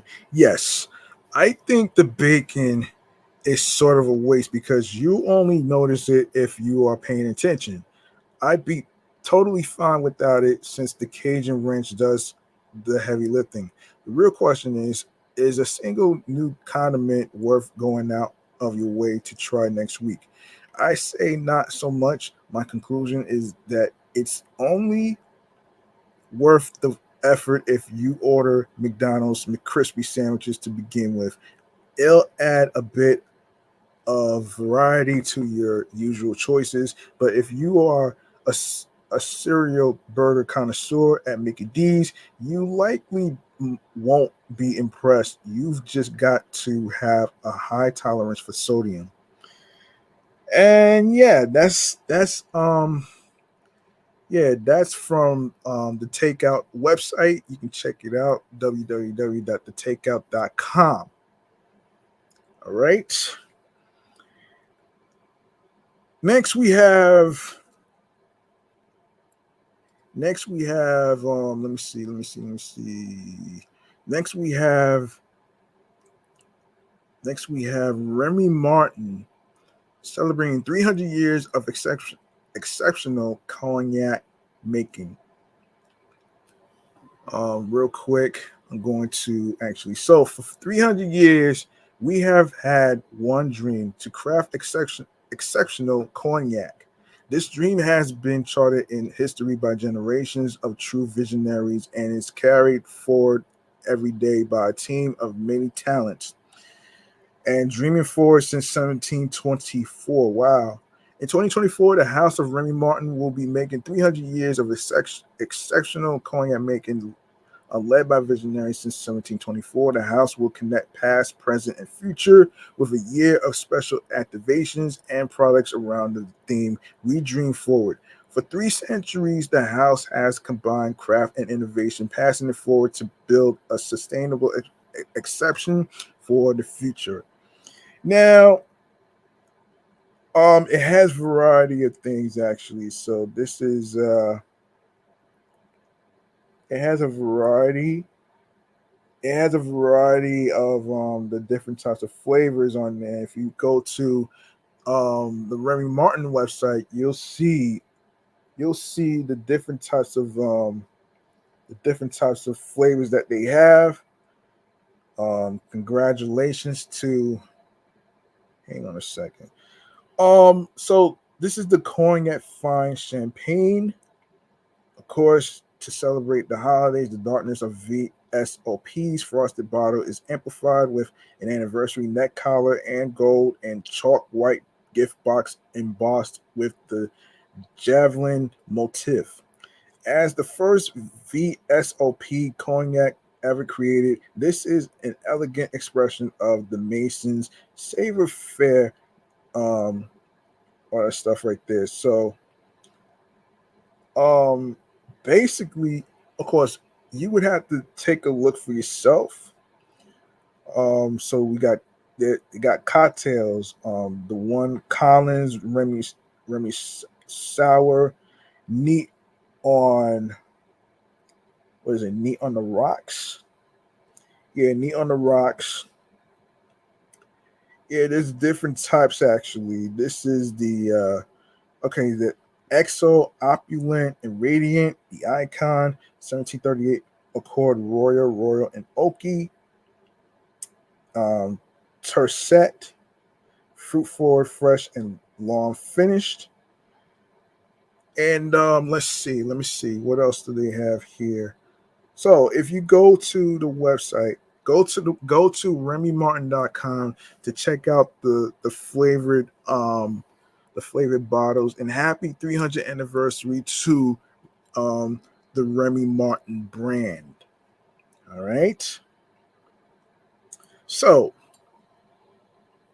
let's see. Let's see. All right, Big Tigger,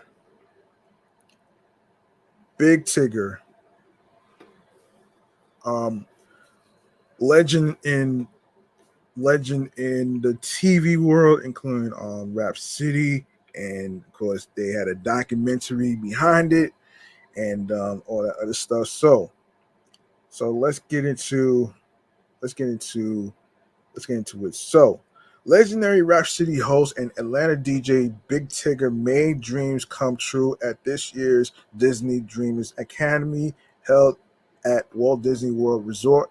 During the event, the 16-year-old aspiring DJ Kyla Marie Griffin from Lawton, New York, which is the area I am repping, had an unforgettable mentoring moment with Big Tigger himself. Um, Griffin, who dreams of becoming a DJ, was given a private meet and greet with Big Tigger, who not only shared his wisdom but also extended a special invitation. The well-seasoned DJ, who has appeared on countless stations, invited Griffin to assist him in DJing the event's final party that night, creating a once-in-a-lifetime opportunity for the young dreamer. Griffin is among, hold on a second. Griffin is among the 100 teams selected from across the United States to participate in the Disney Dreamers Academy, an initiative that provides them with um, an all expense paid trip to uh, Walt Disney World. The program aims to introduce these young individuals to a range of new opportunities, offering sessions focused on teaching valuable life tools, leadership skills, hands-on laboratory projects, and networking strategies. Through this impactful program, Griffin um, and her fellow Disney dreamers are empowered to pursue their dreams and unlock their full potential. Big Tigger's mentorship exemplifies the spirit of the Disney Dreamers Academy, where dreams are nurtured and aspirations are realized. That's pretty cool, man. That's pretty dope right there, man. That's pretty dope right there, man. Congratulations uh to the 16-year-old DJ um Nyla Griffin, and all that stuff right there. So, all right. All right. So, let's get into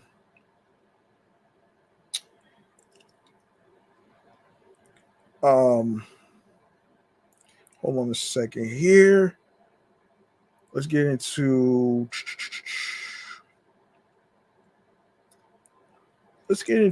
a TV series that we need to talk about here, man.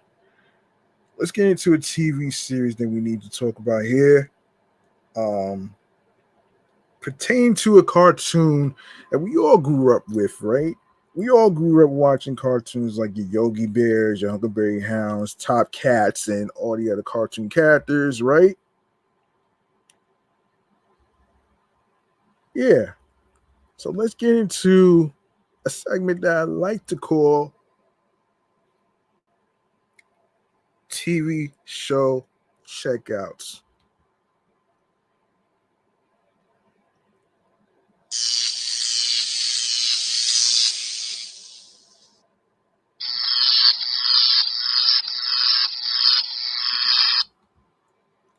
Let me see. All right.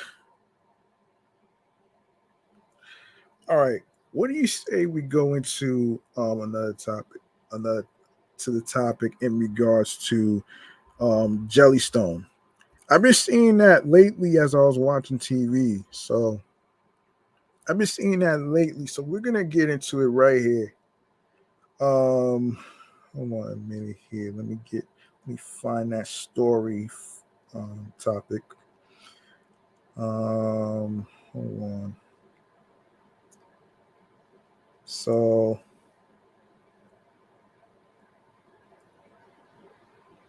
all right, all right.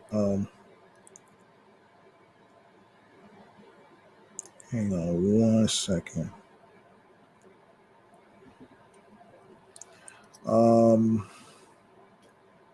Let's see if I can find it. I'm looking for it. Looking for it. Looking for it. Hold on. Let's see.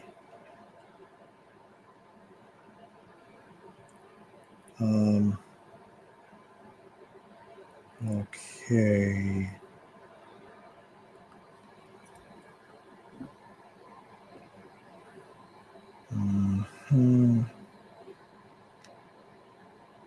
And trying to look for it.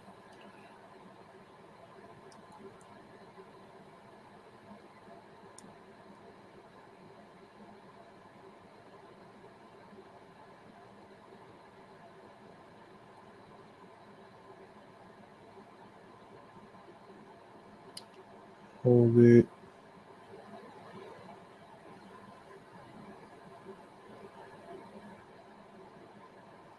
Hold it right here. Sorry.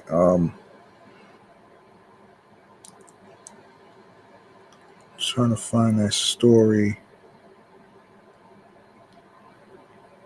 Trying to find that story for you folks. I actually got it. Just gotta look for it. Oh my gosh.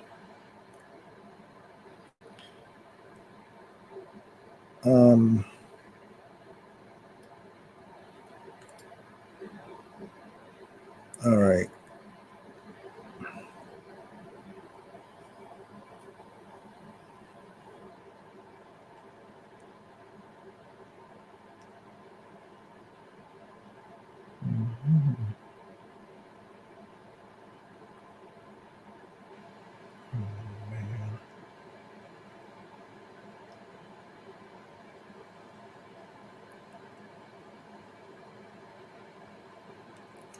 All right.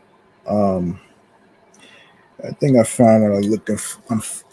I found what I'm looking for here. So, this is from the comic book website here. So let's get into it right here. So, Jellystone will be expanding its animated world even further with a massive Cartoon Network crossover event, and the creator behind it all has confirmed many classic shows appearing in the new special, of course, Crisis on Infinite Myths. Excuse me, Mirths. Jellystone has been showcasing a wide variety of Hanna-Barbera projects and licenses with its new animated series streaming on Max, and it's also on Cartoon Network every Saturday at 9:30 p.m. on Cartoon Network. The 3 seasons shared thus far have seen all kinds of unexpected shoutouts and crossovers over the years, but now the series is definitely going even bigger by incorporating Cartoon Network's massive library of classic shows to with a new special event episode. Jellystone will be clashing with Cartoon Network in an upcoming special Crisis on Infinite Mirths. The special will be releasing with Max in the near future, but has yet to be announced a release date as of the time of this publication. All right. Of this publication, with the new special screening during a presentation as part of San Diego Comic-Con 24 weekend that happened. Behind creator behind it all, C.H. Greenblatt, has also revealed to fans on Instagram many of the shows that will have characters appear in the new crossover. And Cartoon Network shows coming to Jellystone crossover. The Cartoon Network shows currently revealed by Greenblatt to have some representation in Jellystone's Crisis on Infinite Mirths crossover special are as follows. You have the Powerpuff Girls, Dexter's Laboratory, The Grim Adventures of Billy and Mandy, Evil Con, Ed, Ed and Eddie, Regular Show, Camp Lazlo, Adventure Time, Chowder, Time Squad, Foster's Home of Imaginary Friends, Cow and Chicken, Johnny Bravo, Samurai Jack, Codename Kids Next Door, Ben 10, Whatever Happened to Robot Jones, The Marvelous Misadventures of Flapjack. My gym partner is a monkey. Oh shit. It was previously teased that over 60 Cartoon Network characters would be appearing in the Jellystone crossover special, but the full roster of shows and characters has yet to be revealed as of the time of this publication. It's also yet to be revealed in what capacity many of these characters will be involved, but Greenblatt did also tease on social media that the original voices for these characters will return to reprise their respective roles. If you want to check out more of Jellystone's wacky adventures, in the meantime, you can find all 3 seasons of the animated series now streaming with Max. They tease Jellystone as such. Welcome to Jellystone, where Yogi Bear, Top Cat, Jabberjaw, and an endless parade of colorful characters live, work, and play together. You can check it out every Saturday at 9:30 on Cartoon Network. All right. So there you go. All right. So here we go. Let me see what else we got to talk about here. Let me see.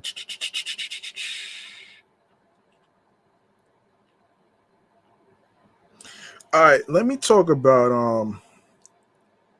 I want to talk about this place. I want to talk about this place real quick in regards to I want to talk about 2 things real quick actually.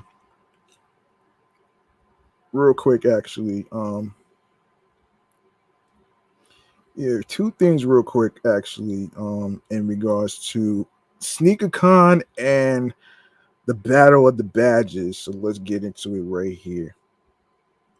We're going to get into this. We're going to get into this in the segment. Two places that I want to recommend y'all to check out in this segment of Remains to Be Seen. Let's do this. Remains to be seen, kids. Get it? Remains to be seen. Are you looking for some fun activities to do for the weekend? I got you. Starting with Starting with the Battle of the Badges baseball game that's going on September 12th, which is tomorrow. All right. So the NYPD and FDNY will once again be competing against each other in the annual Battle of the Badges charity baseball game at Citi Field on Thursday, September 12th, which is tomorrow. New York Mets legend David Wright will be on hand as the host of the game for the second year in a row. Prior to the game, Wright, whose father Ron served on the North Fork Police Department in Virginia, will be honoring an FDNY and NYPD hero for doing the right thing.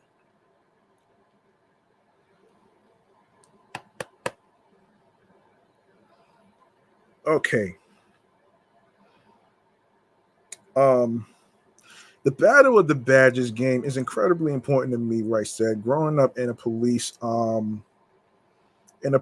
household, I quickly learned that the true heroes in the community are the police and firefighters who put their lives on the line to keep us safe, while most of us would run away from trouble. First responders run towards it. I love taking this opportunity to thank all of the first responders for their bravery, service, and commitment to their communities. The Battle of the Badges, presented by your local Ford stores, features former high school, college, and minor league baseball players who now serve as members of the FDNY and NYPD. This year marks This year marks the third baseball game between them at Citi Field and the 26th overall. In the 2023 Battle of the Badges, the FDNY defeated the NYPD 7-4 in front of a record crowd of 7,314. That victory gave New York's bravest a 13-12 series lead over New York's finest. This year, the NYPD will look to even up the series again. The Mets are proud to help support those who protect and serve our community by hosting the Battle of the Badges charity baseball game. Mets Senior Director in Diversity, Equity, and Inclusion and Player Relations, Donovan Mitchell Sr., said, "It's been a joy to bring together members of NYPD and FDNY for a fun night that helps provide funding for multiple local charities." For tickets for the event can be purchased at Mets.com/Battle of the Badges for $20. Portions from ticket and concession sales will be benefit the FDNY Foundation, NYC PBA, Widows and Children's Fund, and other organizations. Now, let me give you an idea so you don't have to worry about being left out. And Ryan Finkelstein talked about this on his Locked On Mets podcast. There's this there's a way for you to get tickets so you don't have to wait online for that long. So there's this thing called Game Time. You purchase your tickets there and you try to get it, even if it's at the last minute, whether it's for baseball, basketball, football, any other sport events that you're trying to do, especially for the Battle of the Badges, you can try to get it at Game Time. So check out Game Time so you can get your tickets a little early, and even if it's the last minute, and for particular seats you're trying to pick. All right, so check out Game Time for you to get your tickets. Next event, we got to talk about SneakerCon.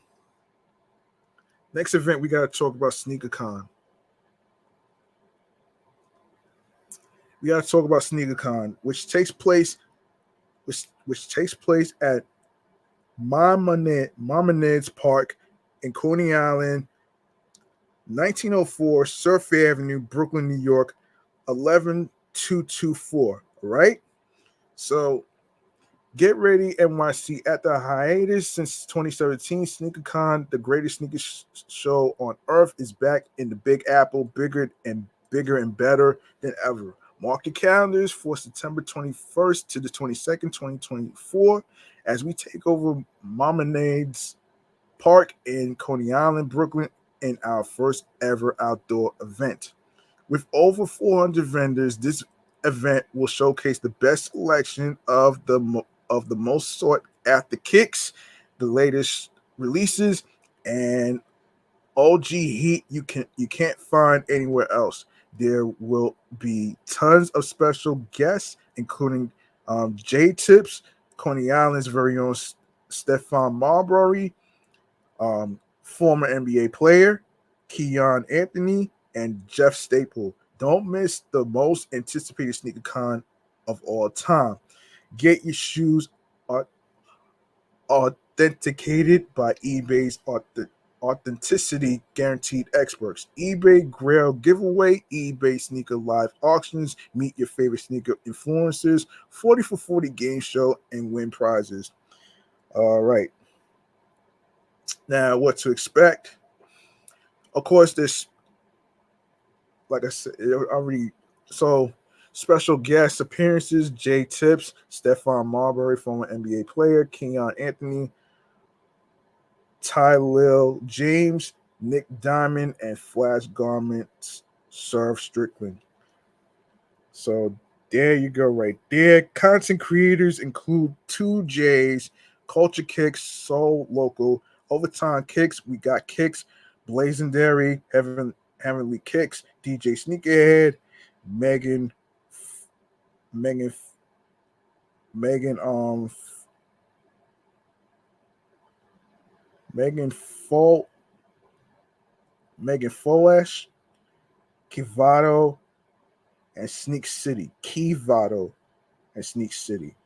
Now, so you don't want to miss that. And food truck pop-ups include Buria Landia Tacos, Dad's Deli, Bodega Truck, and Best Pizza. And of course, SneakerCon exclusive merch, which include, all right, so SneakerCon Brooklyn NYC merch. Get there early to get the exclusive Brooklyn NYC T-shirt and other exclusive tees. And of course, shop from over 400 vendors with over 250,000 items. SneakerCon is the world's biggest sneaker store under one roof. World famous SneakerCon trading pit. Bring as many sneakers as you can carry to sell in the world famous SneakerCon trading pit.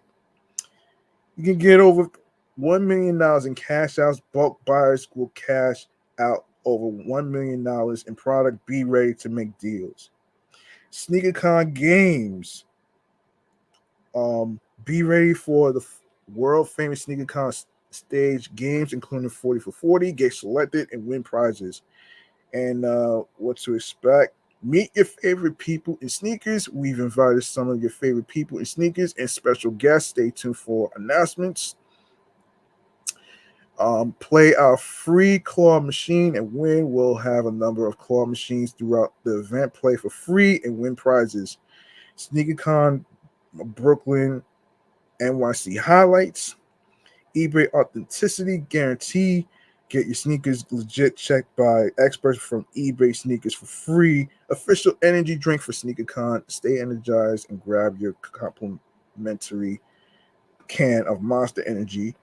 The greatest sneaker show on earth. A sneaker experience like no other. Join over 15,000 sneakerheads at Marmonade's Park in Coney Island for the ultimate sneaker experience.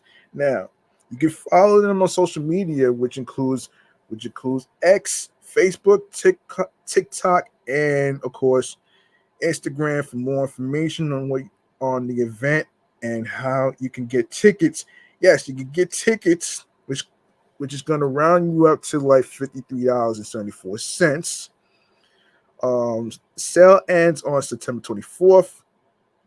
And please note, this is an outdoor event that will take place rain or shine. No refunds or exchanges will be offered.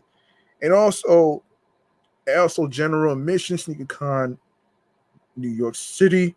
That's going to round you to $32.64. That's for September 21st. September 22nd, $32.64 for general admission, SneakerCon, New York City.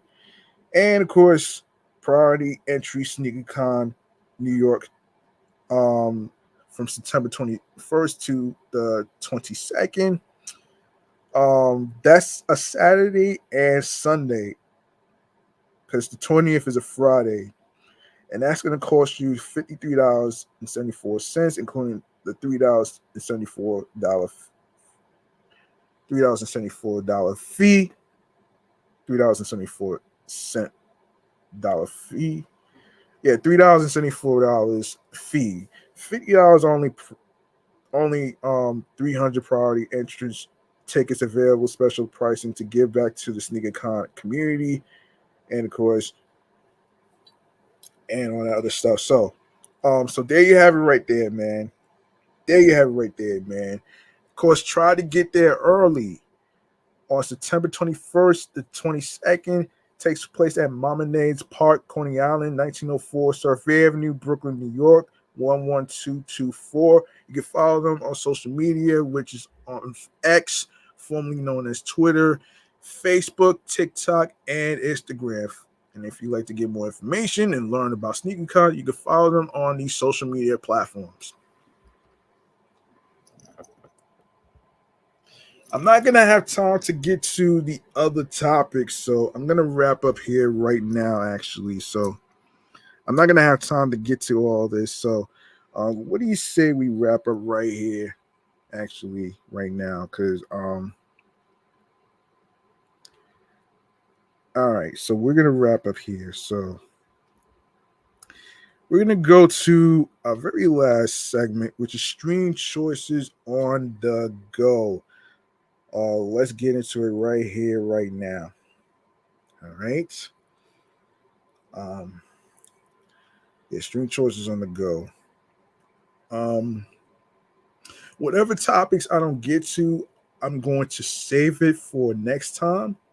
So I do apologize for the audio being muted from earlier as I was recording and all the other stuff. I did try to review as much as I can. So here it is. Stream choices on the go. Let's go.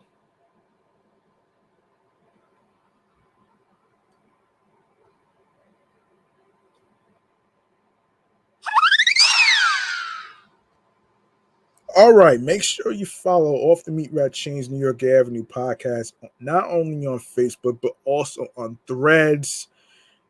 And also on Threads, you can repost whatever episodes that I'm dropping and all that other stuff right there. And be sure to follow my other podcast shows that I'm doing, which is also on Threads and Instagram, which is Excellent Fun Vibrant Talks podcast, and of course my entertainment review show, Meticulous Vibe Juice podcast, as well as myself, G Money Stacks 555. And be sure to also turn your notifications and all that great stuff. And also you can basically go to the link in bio, and you're going to see a whole list of audio streaming platforms, which includes Odyssey, Audible, Audioburst, Amazon Music, Breaker, Bullhorn FM, Castbox FM, Deezer, Listen Notes, Moon FM Podcast, Overhaul FM Podcast, Player FM, Pocket Cast, Pod Bay, Pod Friend, Pod Hound, Podopolo, Podorama, Podcast Index, Podcast Addict, Podchaser, Podverse, Podcast Guru, Podvine, Snip, Spotify for podcasters, Stitcher, TuneIn Radio, Fountain, Radio Public, iHeartRadio, the number one app for music, radio, and podcasts, where you can listen for free. You don't need a credit card or debit card to download iHeartRadio. All you need to do is subscribe on every streaming platform that I just mentioned. You can also download these apps onto your iPhones Android phones, iPads, Android tablets, laptops, which includes Apple laptops and Dell laptops included. All right. And of course, do the same with YouTube. Make sure you grab that subscribe button for me on the YouTube channel page of G Money Stacks 555 for more live video podcast episodes. Leave a like, comment on the episodes in today's episode, and of course, be sure to listen, stream, watch, and add the podcast to your playlist. Be sure to share the video, share the podcast. Be sure to share the podcast, and of course, be sure to also enable alerts so you don't miss out on new episodes that's going to be dropping on every streaming platform and uploaded to the YouTube channel page. And be sure to tell a friend to another friend. Spread the word. Word of mouth is important. And of course, share the link of my link tree that says linktree/GMoneyStacks555 with all the links to every streaming platform that you can check out the episodes on there with your husbands, your wives, your boyfriends, girlfriends, friends, people you're cool with from work and everywhere else in between. All right. That's it for me, man. I'm your man, G Money Stacks, aka the Gregonator. Thank you very much for listening to the 347th episode of this New York Avenue podcast platform that I started. And of course, I do apologize from earlier for putting it on mute by accident. And just to let you know, by the time this episode uploads, it will be already September 12th for the Battle of the Badgers. Make sure you get your tickets and all that great stuff. And remember, the grind doesn't stop. Hard work pays off. If you want something, you have to work hard and earn it. It's not going to be given to you on a fucking silver platter. And also look for something that clicks to you, that gets you into your zone,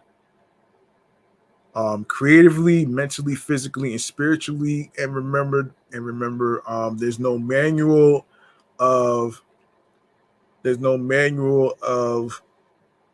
of your path when it comes to having a journey to being successful in whatever career field you're trying to do whatsoever.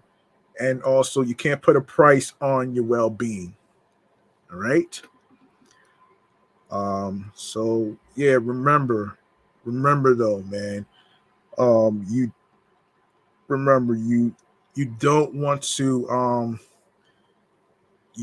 to miss out on any of these events that I just mentioned. And if you missed out on the events that I just mentioned, you can replay this episode on YouTube and all that other stuff right there. So there you have it right there. I'm up out of here. Stay hydrated. I hope everybody is safe, especially going back to college and all that great stuff. And be sure to share this podcast with every single person that you can think of, your friends, people you're cool with, and all that other stuff. And of course, don't let anybody stop you from following your goals and dreams, whether you are podcasting and all that great stuff. And I will be bringing back podcast free game mechanisms segment in the future. So stay tuned for that right there. But for now, peace and one love, no matter what you're going through. And if you're looking for something very therapeutic and something with humor, this podcast platform is for you. You chose to listen to this podcast. You could have listened to any other podcast in the whole world, but you chose to listen to this podcast right here, right now. So peace out and one love. Good night, everybody.